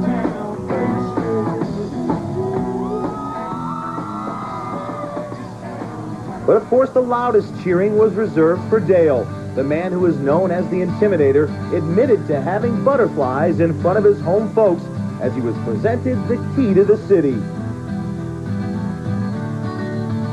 Later that evening, a celebrity dinner was held as war stories were traded and accolades handed out. Neil, Dale Earnhardt pitted. He didn't change anything. They just changed tires. He looked very relaxed. The crew looked relaxed. All they did is change tire stagger. Said the car was pushing a little bit tight. He might have something for him. I'll tell you what, he's got something for him. He better show it, because that 28's up front, and he'll be gone if they're not careful. Earnhardt in third, Martin in second, Irvan leading, Rusty Wallace back and forth, Kyle Petty fifth, Gordon sixth, Spencer seventh on the break. They go back under green at lap 312, 334.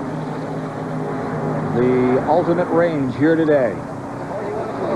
Back straightaway, Martin closing in. A couple of Fords up in front. Earnhardt Chevy trying to stick with him.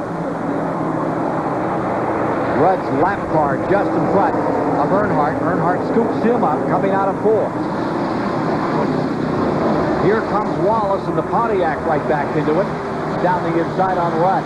Looks like Rusty's going to make that pass on Rudd also. He needs to stay right there with Earnhardt. They're going to battle this thing down the wire with the points.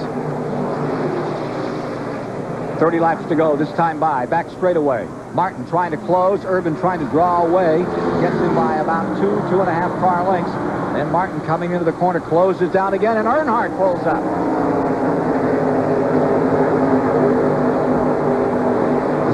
You know, it seems like we're able to stay with that 28 car. That brings a 6 car. Mark Martin is able to stay right there until they make long runs, and that's when the 28 really comes alive. In the Mark Martin pits is Dick Berggren. Steve, have you got anything for that 28 Ernie Irvan? I don't know. He's been awful good all day. We're worried about the 3 getting by us. He can run better on short spurts than we can. We aired the tires up a little bit and got 20 to go, and Mark can usually do a good job at that. Now we're trying for the 28, but based on what we've seen all day, he's going to be awful tough. Well, tell him to step up on the wall and take a pretty good look, because the 6 is coming after him. A lot better than we thought he could. He's able to really back in. Got some help from Earnhardt. Earnhardt tucks right in behind the 6, and the 2 of them trying to draw down on front 28. Defending Mello Yello 500 champion, who beat Kowicki and Kyle Petty last fall. Mark Martin closing in on Ernie Irvan.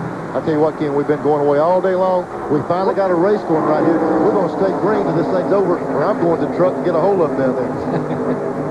316 laps complete this time. You saw Ernie Irvan trying to draw away, and the 3 working in tandem with the 6, closing that distance right up again. It's going to take 2 of them to pass him, I believe. They need to hook both of those engines together and see if they can run that 28 down.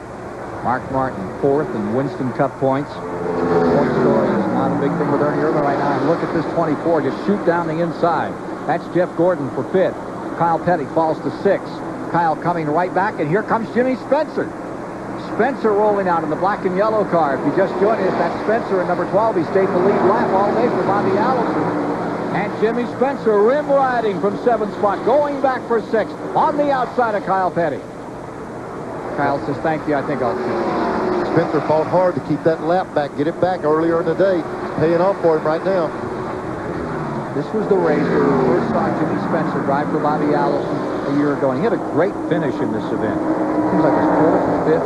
Just a terrific run. And here he is right back in it again. With Schrader around the outside of Gant.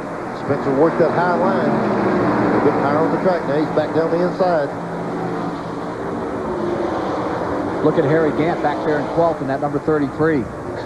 Himself a lap down, but he's still giving a good accounting out there. Yes, I was talking with Will Lynn, Dale Earnhardt's tire changer, and I said, do you have anything for him at all? He said, man, I don't know. I didn't think we had a chance at the Winston. Earnhardt won it. He gets up in a spot like that, he smells the blood. He's liable to do anything. Don't count him out. This last couple of laps, so we're seeing a little separation from first, second to third. Mark's able to pull. We see the 6 car, Mark Martin, pull up off of that corner. We heard Steve Miller say earlier today, we pull a lower gear than most people. We're not going to get good mileage. Well, the heck with the mileage. That 6 car is jumping off of that corner. Cool, consistent performance by Ernie Irvan, but Mark Martin is just driving the wheels off that number 6. That's when that gear comes in handy. Pulling those low gear ratios really jumps you off the corner. Now watch right here. Mark Martin, see that little bit of gap? Where he's been able to close is when he gets in the throttle up off of this corner. Look at the 28. Hey, that thing don't need a low gear a lot of times. He's got brute horsepower in that car. Mark Martin. First 4 times this year, trying to make it 5. Successful at Darlington back in September. At Watkins Glen on the road course. August at Michigan. August in Bristol. Mark Martin, those 4 in a row, and then Rusty Wallace stopped him cold.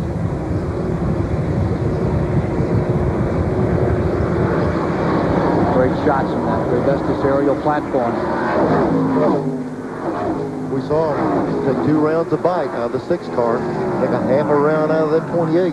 When they do that, they're telling driver, hey, you're going to have this thing a little loose, but it's going to go fast. It's up to you. Now they're having to drive. Both of these guys are getting away from Earnhardt. Looks like it's going to be down between the 28 and the 6 unless something changes. 483 miles are now complete. Into the final moments. 322 laps are up on the board in the infield. 334 will call it a day. Ernie Irvan trying to win his first Mello Yello 500. The man who won it last year. Arkansas's pride. Mark Martin stays right there in the Batesville campaigner. Comes back another time off turn 4. Still 2.5 car lengths.